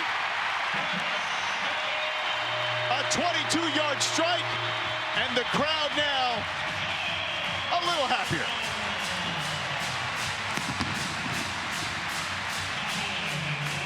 It's hard to play these receivers in man-to-man coverage, and Colin Lacey beats the man-to-man just over the top, beating them with just pure speed and an excellent catch to finish. That's not easy, ladies and gentlemen.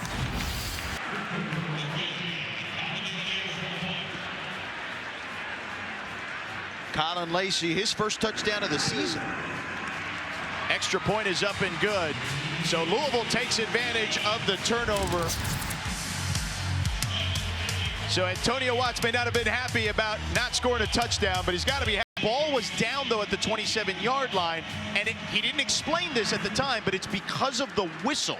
That's the reason, if you're wondering at home, why Louisville ended up having to take the ball from the 27-yard line. They do eventually score on the Lacey touchdown pass from Miller Moss, but that's the reason that drive had to start for Louisville at the 27-yard line, because the whistle blew. But Brown still was heated about it. Oh, yeah. I would be, too. And if you're Rob English, selfishly as a defensive coordinator, you wiped away a touchdown on our side of the ball. Yeah. And by the way, for Louisville, that's their 3rd TD on a drive of 3 or fewer plays tonight. That one, 2 plays. Grayson, James and company looking to respond. McDonald, not much there, picks up 2. Caleb Perry on the tackle, 2nd and 8 upcoming. But that's the answer that I was talking about earlier, George, with this Cardinals defense. When your team needs a play this year, they've answered the bell with the big play of their own.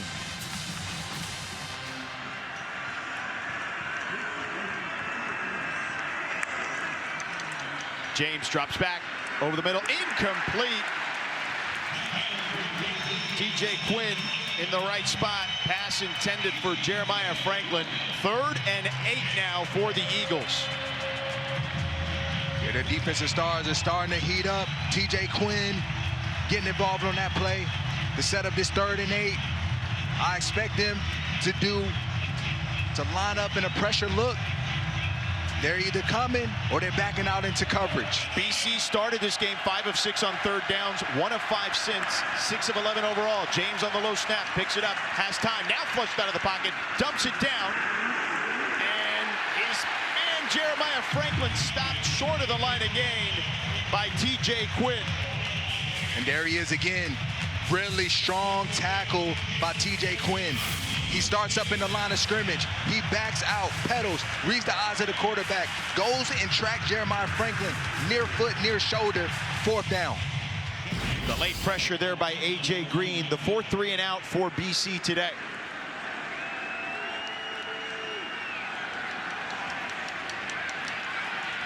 Florio to punt it. He almost got to that one. Lacey, the Louisville player pushed a BC defender into Lacey. He didn't touch him, though, and the ball takes a BC bounce, and more extracurricular activity as the Louisville players are pushing the BC players to try to get them to touch the ball.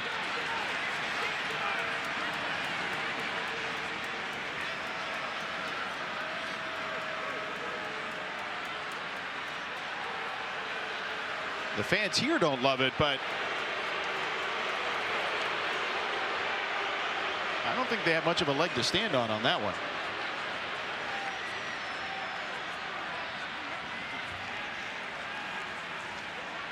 Jaleel Skinner, by the way, almost got to that punt moments ago.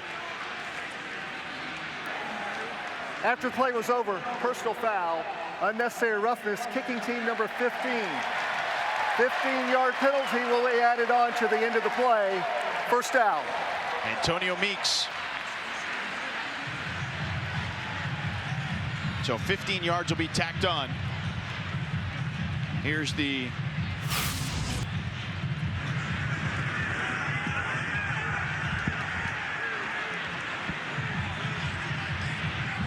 so we see here the scuffle. I don't think they called the right number there because Meeks, as you see, is on the receiving end there. Yeah.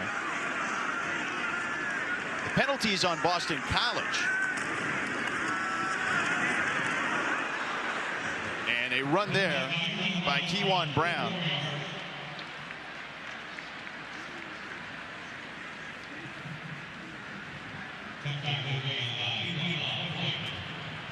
Yeah, if you're the Eagles defense right now, you want to stay in this game, you got to minimize the explosive play.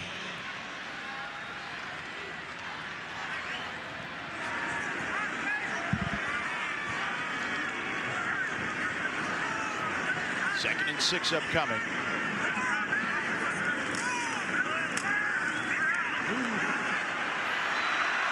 nice play there.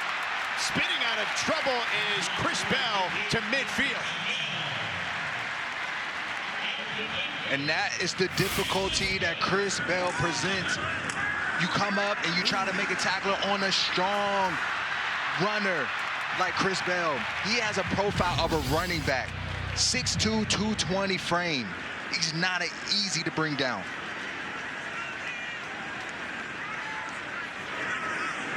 First down. Keyjuan Brown. He picks up about 3 yards. And a man down. Injury to a defensive player.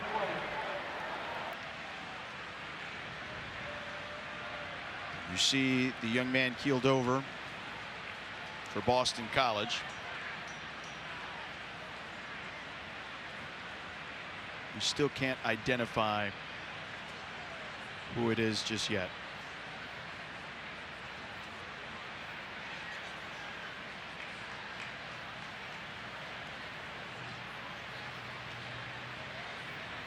It looks to be Quintavious Hutchins, the fifth-year senior out of Alabama. Gets to his feet and needs some help getting off the field.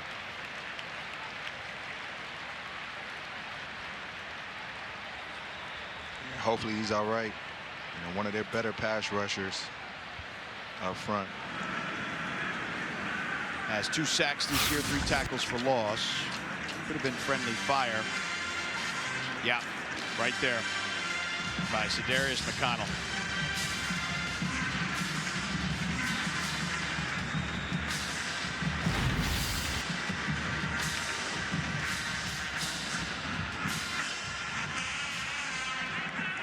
So 2nd and 7 now for Moss. There's Boston College showing a little pressure of their own. Moss to the outside. Chris Bell. It'll be about 1.5 yards, 2 yards, let's call it, shy of the first down. Amarion Davis was able to wrap him up. 3rd and 2. And if you're BC, this is a big down. Huge, huge down. And what it's going to force you to do is play tight coverage. It's 3rd and 2. You have to prepare for the run. And so it's going to require you to play man-to-man. See them crowding the line of scrimmage. Moss keeps, fires, connects to Bell. Inside the 30, a first down.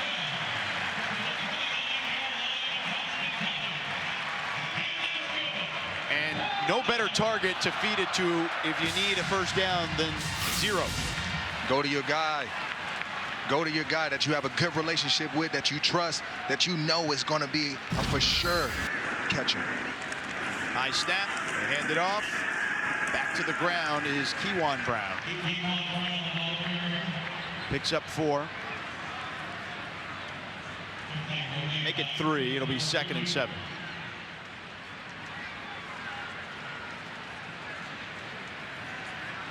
Cardinals doing a good job at controlling the clock themselves now. Taking a page out of Boston College book in that first quarter. Yeah, the time of possession was heavily skewed early on to Boston College. Over 23 minutes in the first half. Moss, clean pocket, delivers, intercepted. KP Price headed the other direction and out of bounds at about the 35-yard line. Chris Bell was the target. Price read it the whole way. KP Price, playmaker for this Boston College defense. Watch him backpedal, read the eyes of Miller Moss, and make a big-time play when your team needs it. This is a guy that, man, he plays will linebacker, safety, Mike linebacker. It don't matter. He says, I got you, coach. Looks like the ball may have been tipped, perhaps at the line of scrimmage.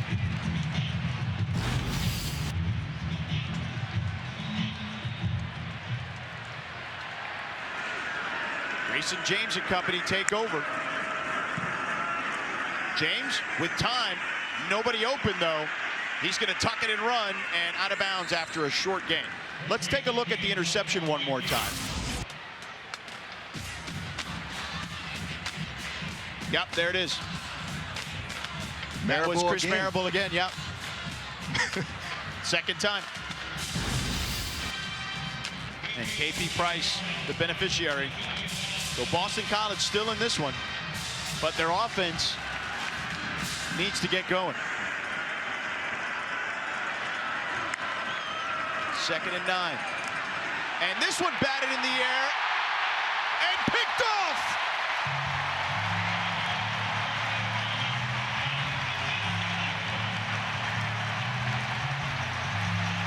Jordan Garrod. Rolling on the field is an interception by Louisville. First down. Cleve Lubin got his hand up. Garrod came up with it. These defensive linemen are getting involved in the game. Lubin says, you know what? I can break up a pass too. And a big play by Garrod.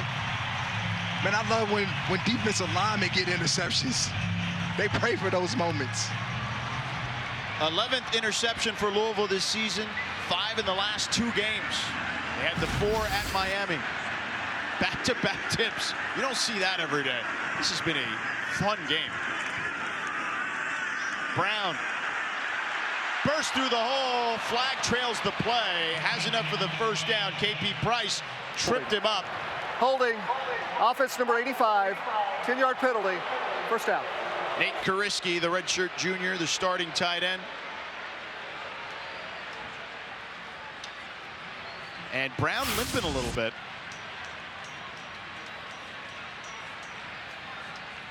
Yeah, there's 85. In the middle of your screen. Yeah, right arm tugs. Edwin Kolinch. The defensive end that was held. And Brown back on the sideline. We've been talking about trying to manage his snap count, especially without Duke Watson. And they are thunder and lightning, those two. And Keyjuan Brown, they rotate the 3 of them with Watson's injury. And we have movement up front. With Watson's injury, they're down to 2 backs. False start. Offense number 88. 5-yard penalty. First down. Jaleel Skinner, the redshirt junior. Been here a couple of years, originally transferred from Miami. Yeah, that's an easy call. Now 1st and 25. You're not where you want to be as an offense, but as a defense, you have to take advantage of their costly mistakes. 2 penalties on this drive for Louisville. They had 2 in the previously to that. Moss lets it rip. Too high for his intended target, Chris Bell. Carter Davis in coverage. The crowd wanted a flag there, but that ball was not catchable. Yeah, no, not at all. And that was a dangerous throw by Miller Moss.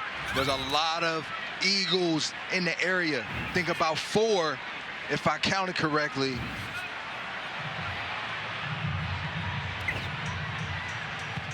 Second down and 25.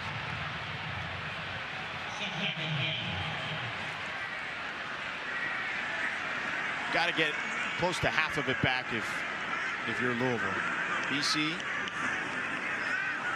they rush 3. They toss it on a screen to Lacey, but not much there. 2-yard gain. TJ Green wrapped him up quickly. Third down and 23. Yeah, the young freshman getting some burn. TJ Green, big tackle. Colin Lacey is not easy to bring down in open space. And here you are, 3rd and forever. You got to do the same thing again. You're going to have to come up and make an open tackle. Louisville 2 of 6 on 3rd downs.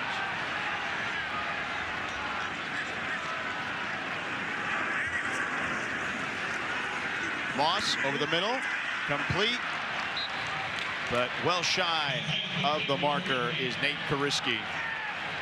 They're still even about 4 yards short of the original line of scrimmage. Omar Thornton again making a play.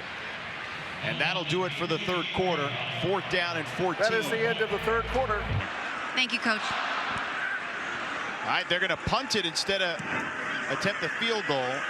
David Chapeau will punt it and down to near the 5-yard line. So they fake a long field goal attempt, and they get a 33-yard punt and flip field position. Big. Special teams matters for the Cardinals. They talked about it this week. They spend a lot of time in practice. I know coaches who only spend 5 minutes. Jeff Brom, he's one of those coaches that believes 10 minutes, 15 minutes, whatever it takes, because all 3 phases are important in winning football games. So Ranvier was out there to kick a field goal, but then Chapeau, the holder, who is also the punter, ended up punting it. So now Grayson James in the shadows of his end zone, and the crowd getting loud. And as a defense, you got to pin them back here. Low snap, they hand it off. McDonald up the middle, gets some breathing room to the 9. 4-yard gain. Don't let them off the hook if you're the Cardinals defense. Keep them right here. That's what they're talking about right now, because the probability goes up that the Eagles will score with every first down that they gain on this drive. And if you're Boston College, you probably want to run the ball with either James or McDonald, 2 big bodies. McDonald again. And he gets to the 11, a gain of 2. It's 3rd and manageable now at 3rd and 4. On 3rd downs, again, 5 of 6 they started, and 1 of 6 since. Yeah, that actually should be 1 of 7. Yeah, this is a manageable down for the Eagles. If I'm there, I'm thinking of moving the pocket to get Grayson James on the move to find a receiver into the flat. Alex Broom in the backfield. Louisville bringing the heat. They pick it up. James to the air, throws it complete. And it's going to be close. I think he might be short of the marker. He does look short, George. Dawson Pugh, did he drop it? No. They're saying it's a completion, but short. And that's a freshman mistake right there, not getting beyond the yard marker. Correct. Not running to the depth of the sticks, coming up just shy because he's open. Oh, he did drop it. He did drop it. He did drop it. So they got lucky there, but now they decided to take a look. The previous play of a completed catch is under further review. It's been a wild game. Yeah, just look up here. I'll tell you. All right. 11-point lead. They will review this one, but it should be an easy call, as you see right here. Ball hits the ground. We'll be back in a moment. Called the catch and short of the line to gain. You see there, incomplete, so the call overturned. And BC forced a punt out of their own end zone with Seamus Floria. Colin Lacey to receive. They sky this one. Lacey will field it, tries to return it. Will they say it was a fair catch? Own man ran into him. So either way, Louisville will start near midfield. Coming up next, the ACC Huddle Final Score crew will have complete wrap-up of our game and the whole day with highlights, analysis, interviews with players and coaches. They'll get you covered right here on the ACC Network and the all-new ESPN app. So stick around for Kelsey and the crew. The officials tonight have been busy, that's for sure. Isaac Brown back in there on the right hip of Moss. He gets the carry, pushes forward, picks up about 4.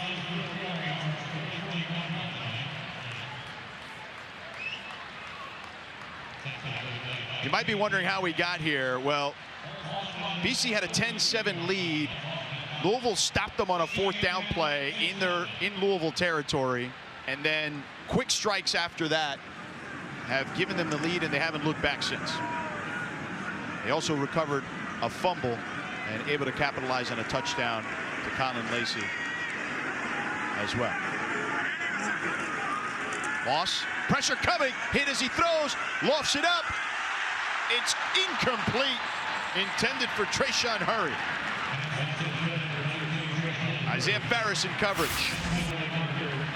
Amazing play by Ferris, and not getting there early and just finishing all the way to the end of the play. Ferris on the sideline now. Makai Byerson. Holding. Offense number 70. 10-yard penalty. 2nd down. That was on Trevante Sylvester. So the pressure earlier was on Byerson. So there's a hold, and we're coming back.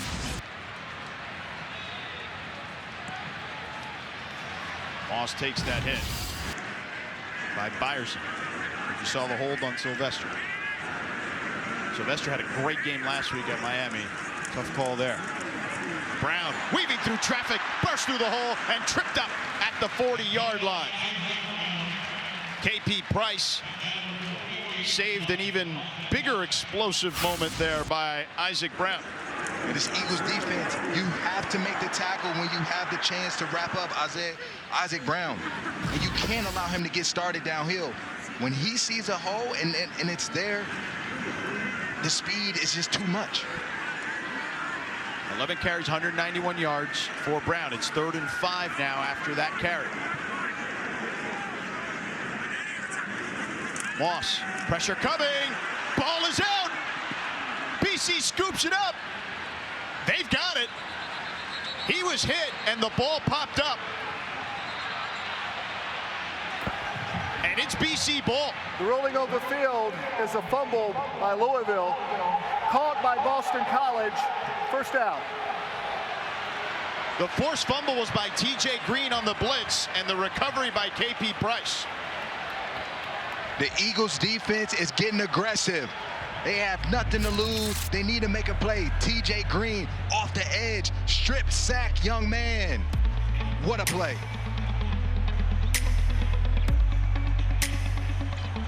Man, I'm throwing beanbags. He wants to be a nurse.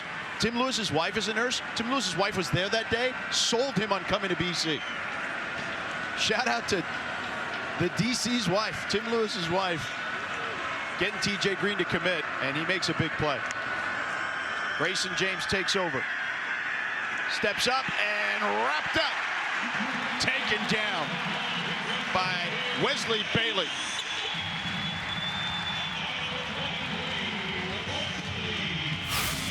The play took too long to develop.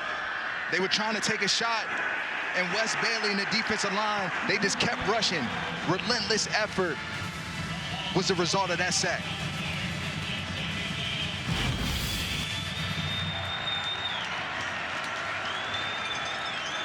That's Bailey's 3rd sack of the season.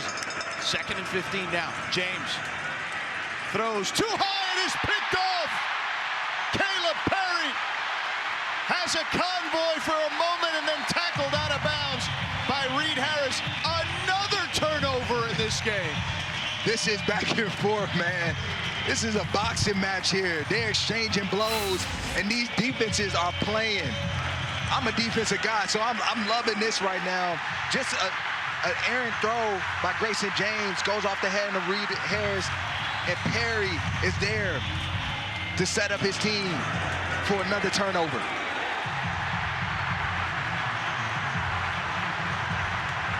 Unbelievable the way this game has unfolded. I mean, it has been, the defense is stepping up. On the last 8 combined drives, we've had 5 turnovers. Insane. And a run here by Keyjuan Brown picks up about 3.5. We'll call it 4. But if you're just tuning in and you've been watching this, I don't know if you enjoy it at home watching all these turnovers. I love it because I just think the defenses are making extraordinary plays. Absolutely. Timely plays. I mean, interceptions that are done with technique. You got strip sacks going on. Every part of the game we're seeing. 2nd and 6. Keyjuan Brown in the backfield. Remember, Isaac Brown on the Moss fumble was favoring his lower body.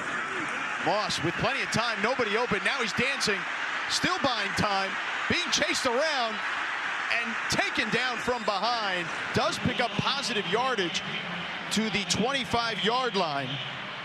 And Cedarius McConnell finally brought him down. A lot of time given to Miller Moss.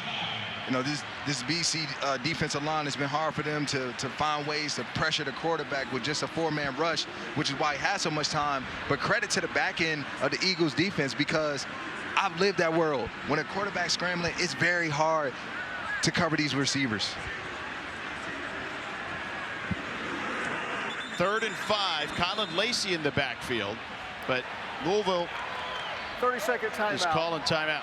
Louisville, 2nd of the half. So Isaac Brown, we mentioned, was going to come, was out because he was favoring what seemed to be his leg or lower body after the Moss fumble. He did run back in right before that play, and then the coaches called him back. So he seems to be okay to play. But Colin Lacey was in the backfield, and we've seen him certainly line up everywhere. But what kind of conversations are you having as you see Isaac Brown's numbers tonight? He's been electric outside of a fumble. And what is the conversation like if you're Jeff Brom right now as you're trying to put this thing away? Right now, I'm going to look for this to be 4-down territory for me. 3rd and 5 right now. You don't have to necessarily throw the football. You can lean on your run game that's been getting positive yards all day versus an Eagles defense that struggled to set the edge and the struggle in the trenches. So, again, it doesn't have to be in Miller Moss' hands to throw the ball. We can also see them pick it up through the ground. And Isaac Brown is now in the backfield on 3rd and 5.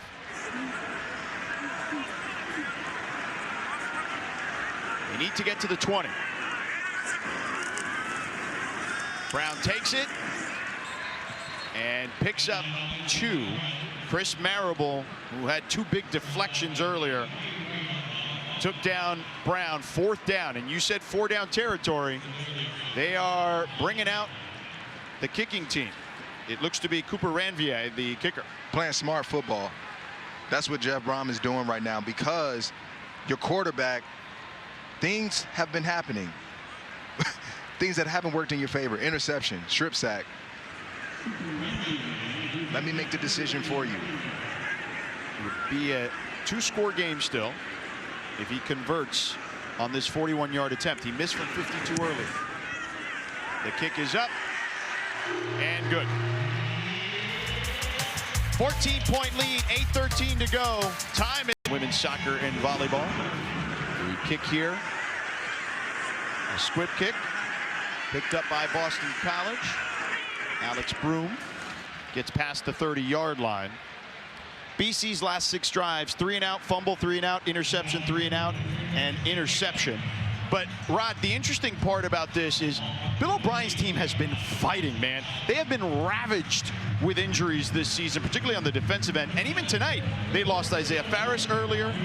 They've lost a number of different guys, including Quintavious Hutchins, one of their pass rushers, and their starting right tackle, Kevin Klein, but yet still fighting. Devastated with injuries, but no quit in this team. And that's credit to Bill O'Brien and the leaders. An inside handoff. McDonald about 2 yards shy of the marker. Let's go downstairs to Victoria with an update. You talk about Quintavious Hutchins, number 15 for BC. He went into the tent. He was talking with trainers, visibly grabbing his head. They were putting him through an eye test, and then he covered his eyes and was walking back into the locker room, George. All right, Victoria, thank you. Pass complete at midfield to Reed Harris. First down. Marked now at the 48-yard line of Louisville. A big moment and a big drive. And you see James kind of limping a little bit there. 2-score game. James incomplete. That one intended for Jeremiah Franklin, the senior tight end. He's got to be careful. You got to try to move those linebackers. You can't stare down your wide receivers, especially with these sort of linebackers. When they see something, they go. Grayson James grimacing a moment ago. 2nd and 10. James started pretty hot in this one. 14 of 17, 4 of 17 since. James with time, fires too high. Intended for Reed Harris again. And Harris is a big target at 6'5". Jabari Mack, pardon me, in coverage. 3rd down and 10 upcoming. It's a big down for the Eagles. I don't know if I would imagine the Cardinal defense will elect to send pressure. His offensive line hasn't given up much sacks today, but Grayson James has felt the pressure in this second half in particular. They're 6 of 13 on 3rd down. Pressure surrounding James, flushed out, throws off his back foot, and sails this one, and that one is almost intercepted by D'Angelo Hutchinson. Pressure by A.J. Green on James, and they're now 6 of 14 on 3rd down. And they did exactly what I said. They brought the pressure. They weren't going to let Grayson James just stand back there with time. And Hutchinson, you got to come down with that one. Well, they're going for it here on 4th down because this is the game. 4th and 10. Time is not their friend, so they got to hit the gas here. Eagles need to max protect. Louisville brings the heat. James steps up, complete to Jeremiah Franklin to the 35-yard line for a 1st down. 13-yard gain. Woo. James stood in there strong, stepped up and threaded the needle. Big time play.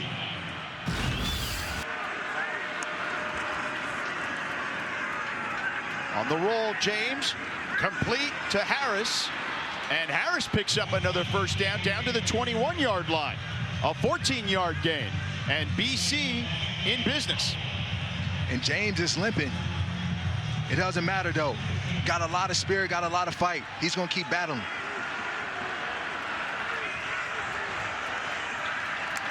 James, pressure coming, throws, finds his man for a touchdown. It's Jeremiah Franklin, throws a dart down the seam, a 21-yard score.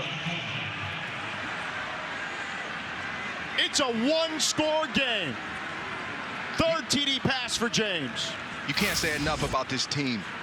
There's no quit. We said it at the top of the drive, and it's shown itself.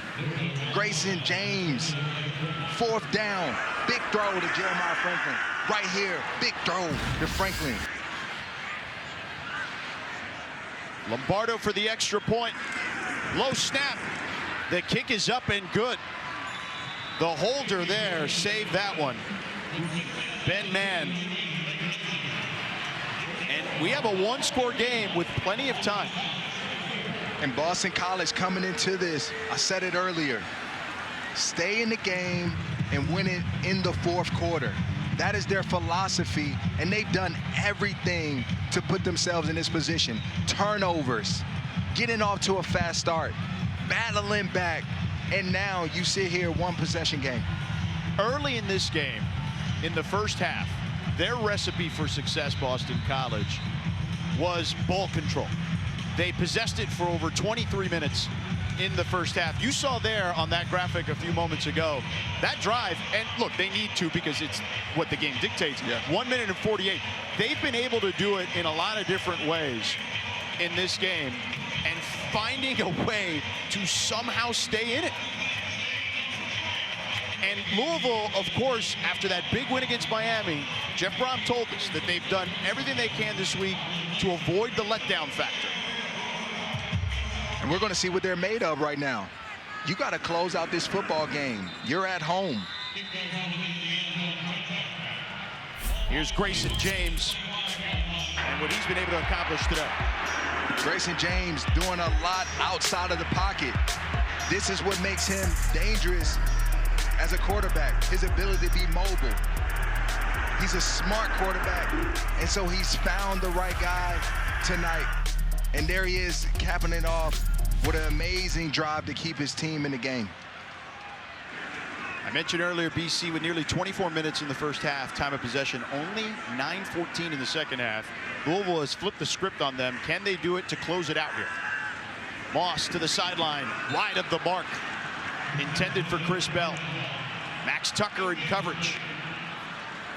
This drive, to your point, Rod, is huge. Can they close them out here, or are they going to breathe life into a Boston College team that's a wounded animal coming into this one, but clearly not ready to call it quits? Yeah, this is the making of a great team. You want to be that, you got to show it in these moments. Stay composed, close it out, and do what you need to do to come out here with a win. And here's Isaac Brown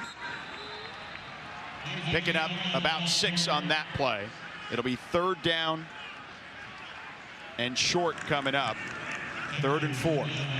Isaac Brown checking out.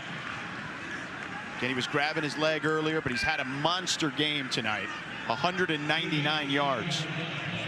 Keyjuan Brown now checks in for Louisville. Yeah, and look for Keyjuan Brown possibly to get out early in a free release situation. Moss flips it complete, but short of the sticks to Colin Lacey. What a tackle there by the true freshman from San Diego, TJ Green. TJ Green is coming up big, and this is just hustle, man. This is, I wanted more.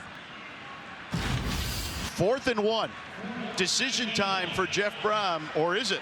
No, the right thing to do is to punt the football. The crowd that's left here, and plenty of people thought this game was over because the crowd dispersed. The crowd that's left, not thrilled, but I'm with you. This is the right decision. Put it on your defense's shoulders here. And don't give them a short field. They've had punting issues, though, today. They shanked 2 of them.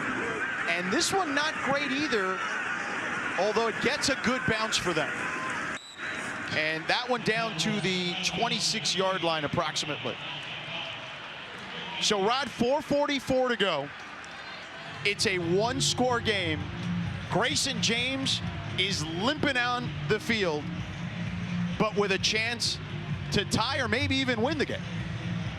He has a chance of a lifetime right now to be able to put his team tied up right now is big. Limping, wounded, doesn't matter.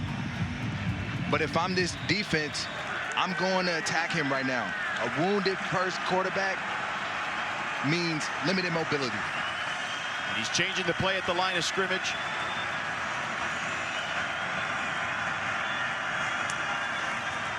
Pressure coming backside. He throws and complete to the 32-yard line to who else but Louis Bond, the captain of the offense, the veteran leader, the mentor of the receiving group. 2nd and 5. Louisville showing pressure. Here they come. He gets it out quick. James does, complete to Harris for a 1st down. Reed Harris, his roommate. You always know where your roommate is, Rod. You do, and they have a really good relationship. And that was just a nice out route on the outside there by Reed Harris to keep this drive alive. To the 42-yard line. Pugh in motion. Handoff to McDonald. The big back pushes for a couple. A.J. Green wrapped him up, only a 2-yard gain, 2nd and 8 upcoming.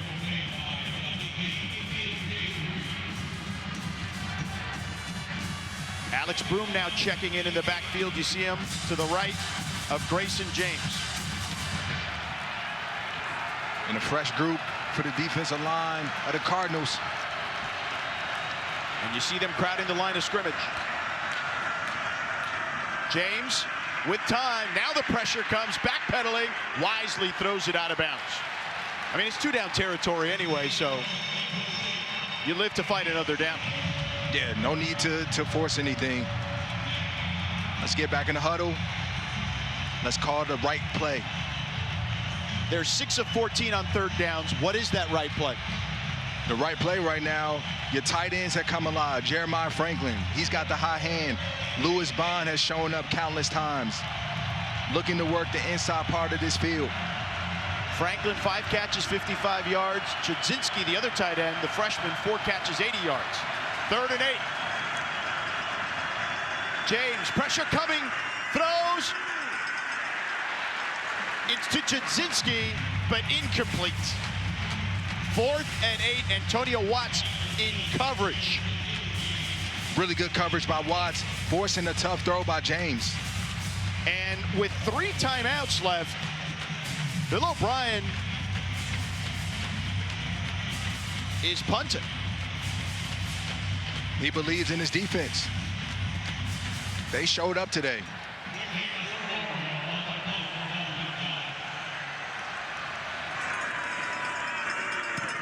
Florio boots it, skies this one.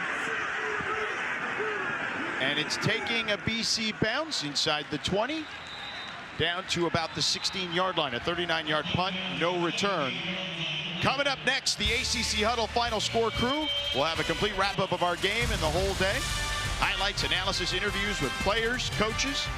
We've got you covered right here on the ACC Network and the all-new ESPN app. Kelsey Riggs Cup and the crew.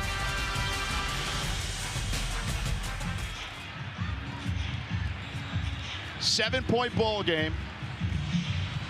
Louisville trying to close this thing out. 3 timeouts for BC. We've had a bevy of turnovers. 5 on 8 drives in the first 8 drives of the second half. And here's a run to the right side by Keyjuan Brown. Picks up a couple, 3-yard gain. Omar Thornton with the backfield penetration allowed the defense to recover. A really good job by Thornton by just stopping the runner's feet and allowing the cavalry to come in and make that tackle. Please reset the game clock to 2:52. Thank you. And you hear Riley Johnson, our lead official. Boston College took their first timeout. They have 2 left. And don't forget, they also have the 2-minute timeout, potentially, if they can get a stop here. Yeah, and that's why I like the call by O'Brien to punt the football. Your defense has shown you today that they're capable of getting stops. And not only stops, but turnovers. Miller Moss, he's been out of rhythm a little bit. Yeah. Making inaccurate throws and turnovers, and so you like those odds right now. Miller Moss, 14 of 26, 169 yards. And on the ground, has the 2 touchdowns. Has 1 through the air. Isaac Brown behind Moss in the pistol formation.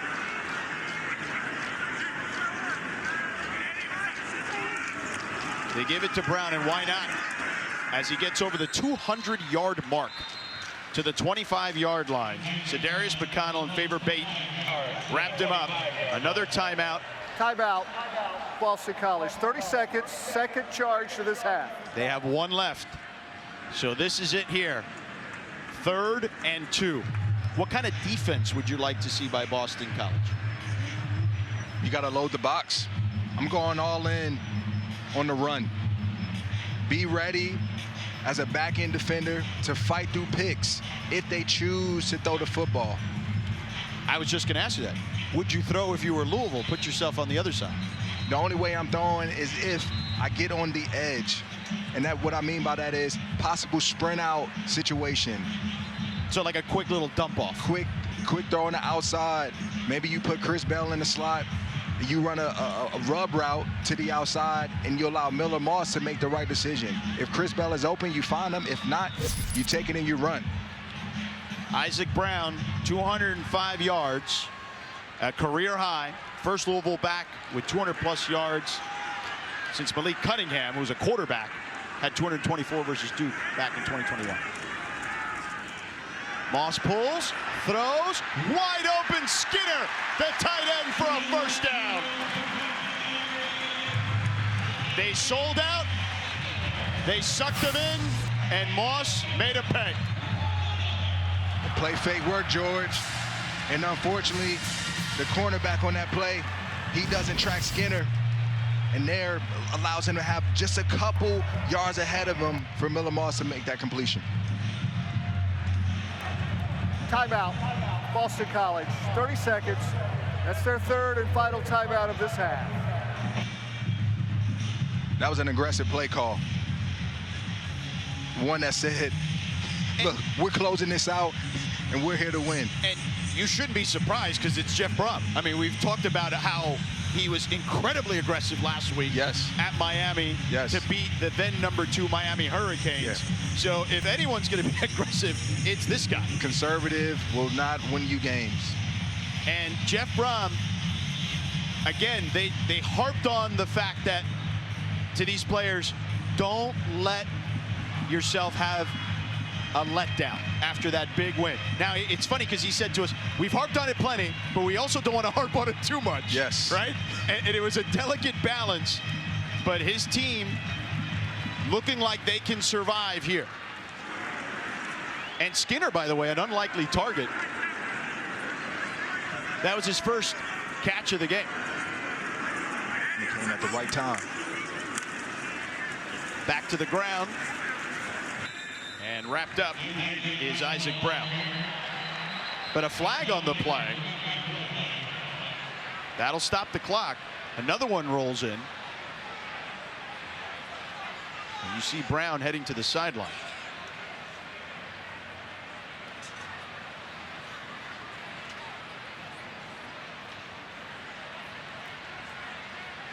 There's a player down. It looks to be Sedarius McConnell. Offense, number 0. 10-yard penalty from the previous spot. First down. Chris Bell. That's like a timeout for Boston College because you still have the 2-minute timeout. That's what I was going to say. You know, they still have the 2-minute on their side right now. And with that penalty, that helps the Eagles.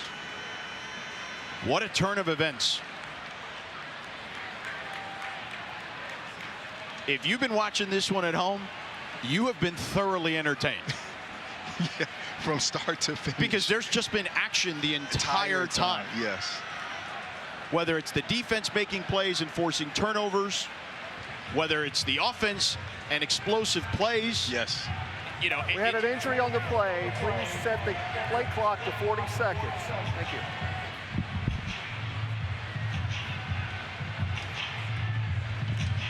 We've had 6 total turnovers in this game, Rod. 3 on each side.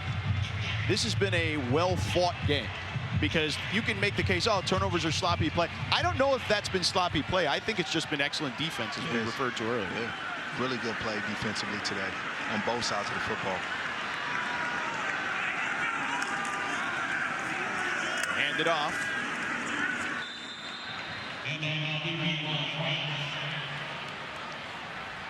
Keyjuan Brown with the run, and this one should get us to the 2-minute timeout.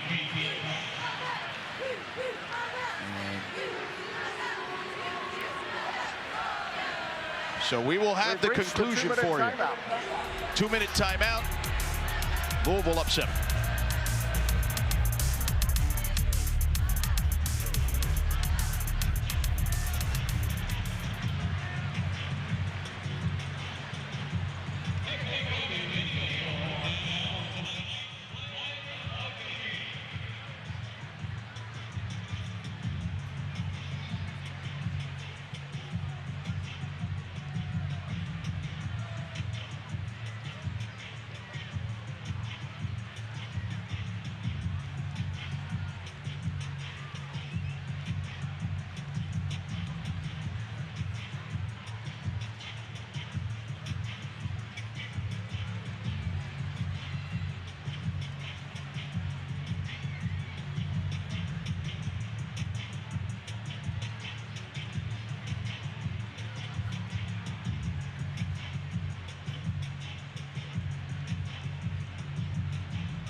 All right, welcome back here.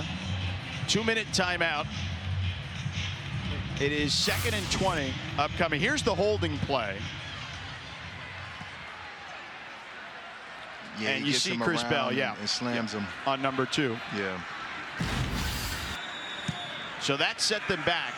It basically acted as a free timeout for Boston College. They hand it off again to Keyjuan Brown. Huge hole up the middle, and that'll do it. Touchdown.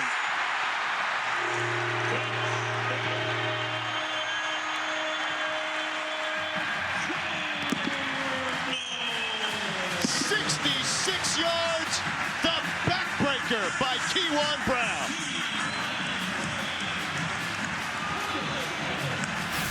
Said you need to close it out, put it on the hands of your offensive line.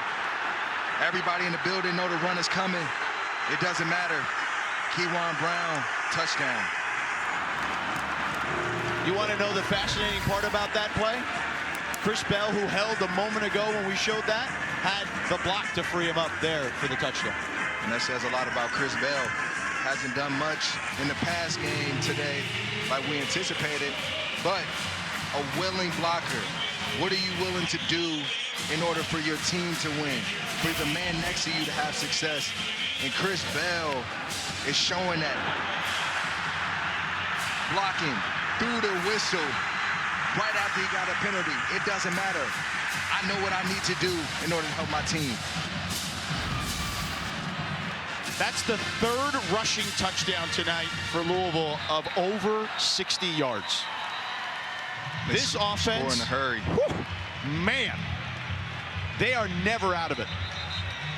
And how many yards on the ground today? Total rushing yards, 319. I'm glad you asked. 319. So that's what I'm saying. Like, they can close it out, or if they're even behind, I feel like they're never really behind. Yeah. Because of their explosive nature on offense. A season high, 319 yards. They average 115.7 per game.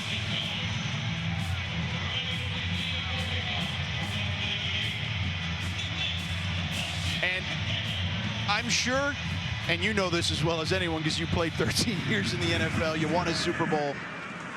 Jeff Brom gets the best of both worlds here because he comes out with the victory, but he's got a lot to go with in the film room. A ton after you had a big win like Miami. You come back out here, not your best performance all around. And so there's a lot to build from this game. You're happy, you applaud the win, but look, we got a lot of room to grow still, fellas, with a lot to play for as well.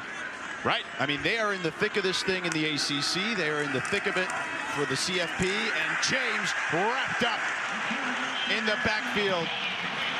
James already limping earlier. Wesley Bailey with the sack, along with Jordan Garrod. Rolling on the field is forward progress, 2nd down. Grayson James, you got a feel for him, man. He has taken a pummeling today. You can't say enough about him. Just a warrior.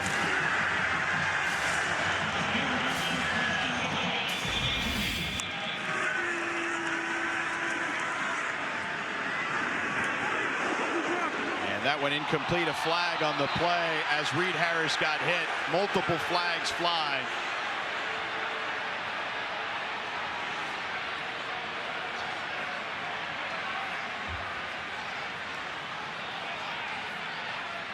And you got to be careful here because if this is targeting, Louisville's player could potentially be out for the first half in their next game.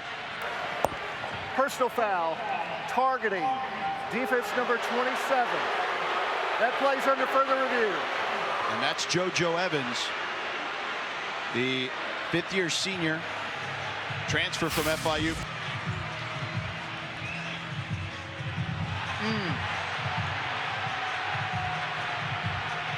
Again, targeting, helmet-to-helmet contact with the 6-inch radius around the crown of the helmet.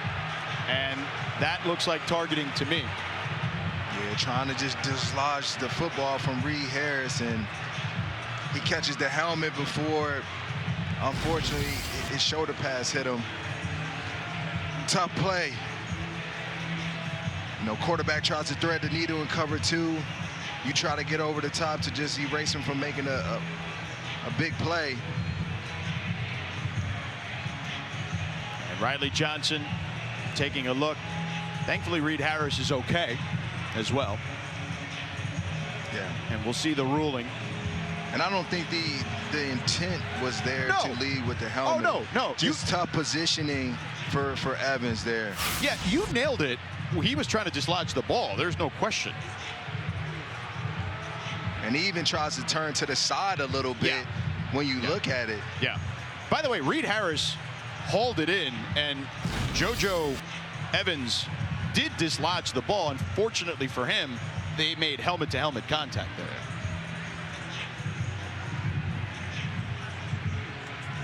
But to your point, him turning to the side may help his cause. After further review, there is no foul for targeting. It's an incomplete pass. 3rd down. And there it is. You nailed it, Rod. Him turning to the side changed everything. Yeah. It's a different position to be in. But the intent, you can tell in which he was aiming to do. You know those level of hits where, you know, guys are coming in recklessly and just leading with the helmet to do more damage than was needed. And that was we've seen a number of targeting calls today. The second one today on JoJo Evans that they reviewed. Yes. So Evans still in the game and good for next week too. James fires. Incomplete. D'Angelo Hutchinson stretched out for that one. Lewis Bond, the intended target, will be 4th down. Hutchinson, he's got 2 drops today. Yeah. You got to catch one of those. Let's get back to Louisville, though. We mentioned everything is still in front of them. The chase for the ACC and getting to Charlotte for the championship game, and of course the CFP. They've got the big win against Miami. If they keep winning, they can write their own ticket. And they earned that. They earned that by going in last week and taking that win. Incomplete there. And bouncing back from it and showing up today in that home turf. And getting ready to walk out of here with a win. Yep, that'll do it. They will go into victory formation in a moment. Here's their remaining schedule, and ESPN's analytics assigned a percentage in each individual game for their chances to win that individual game. As you see, based on ESPN analytics, the only game that ESPN analytics expects them to potentially lose is SMU. The other ones, they seem to be somewhat overwhelming favorites. Maybe Clemson, I guess 62%, but that's still pretty good. I don't even get into the analytics game. You got to show up. You got to show up every week, and you better play ball. You got to do what you need to do throughout the week. Prepare well, practice well, and come out and get ready to execute and play with a lot of intensity and attitude, because that's what it's going to take for you to come out and have a chance at the end of this year. And, well, to your point, as we see victory formation here, we see so much parity in college football right now. Yes. Teams are getting knocked off all the time. And that's what I'm showing my team when I'm Jeff Brom. I'm showing those teams that analytics say they should win, but the results were a loss. Well, Jeff Brom, to your point, will have a lot to discuss with his team. And they improve now to 6-1. 3-1 in conference for Boston College. They lose another one. BC, it has been a tough go for BC. They dropped to 1-7. Their worst record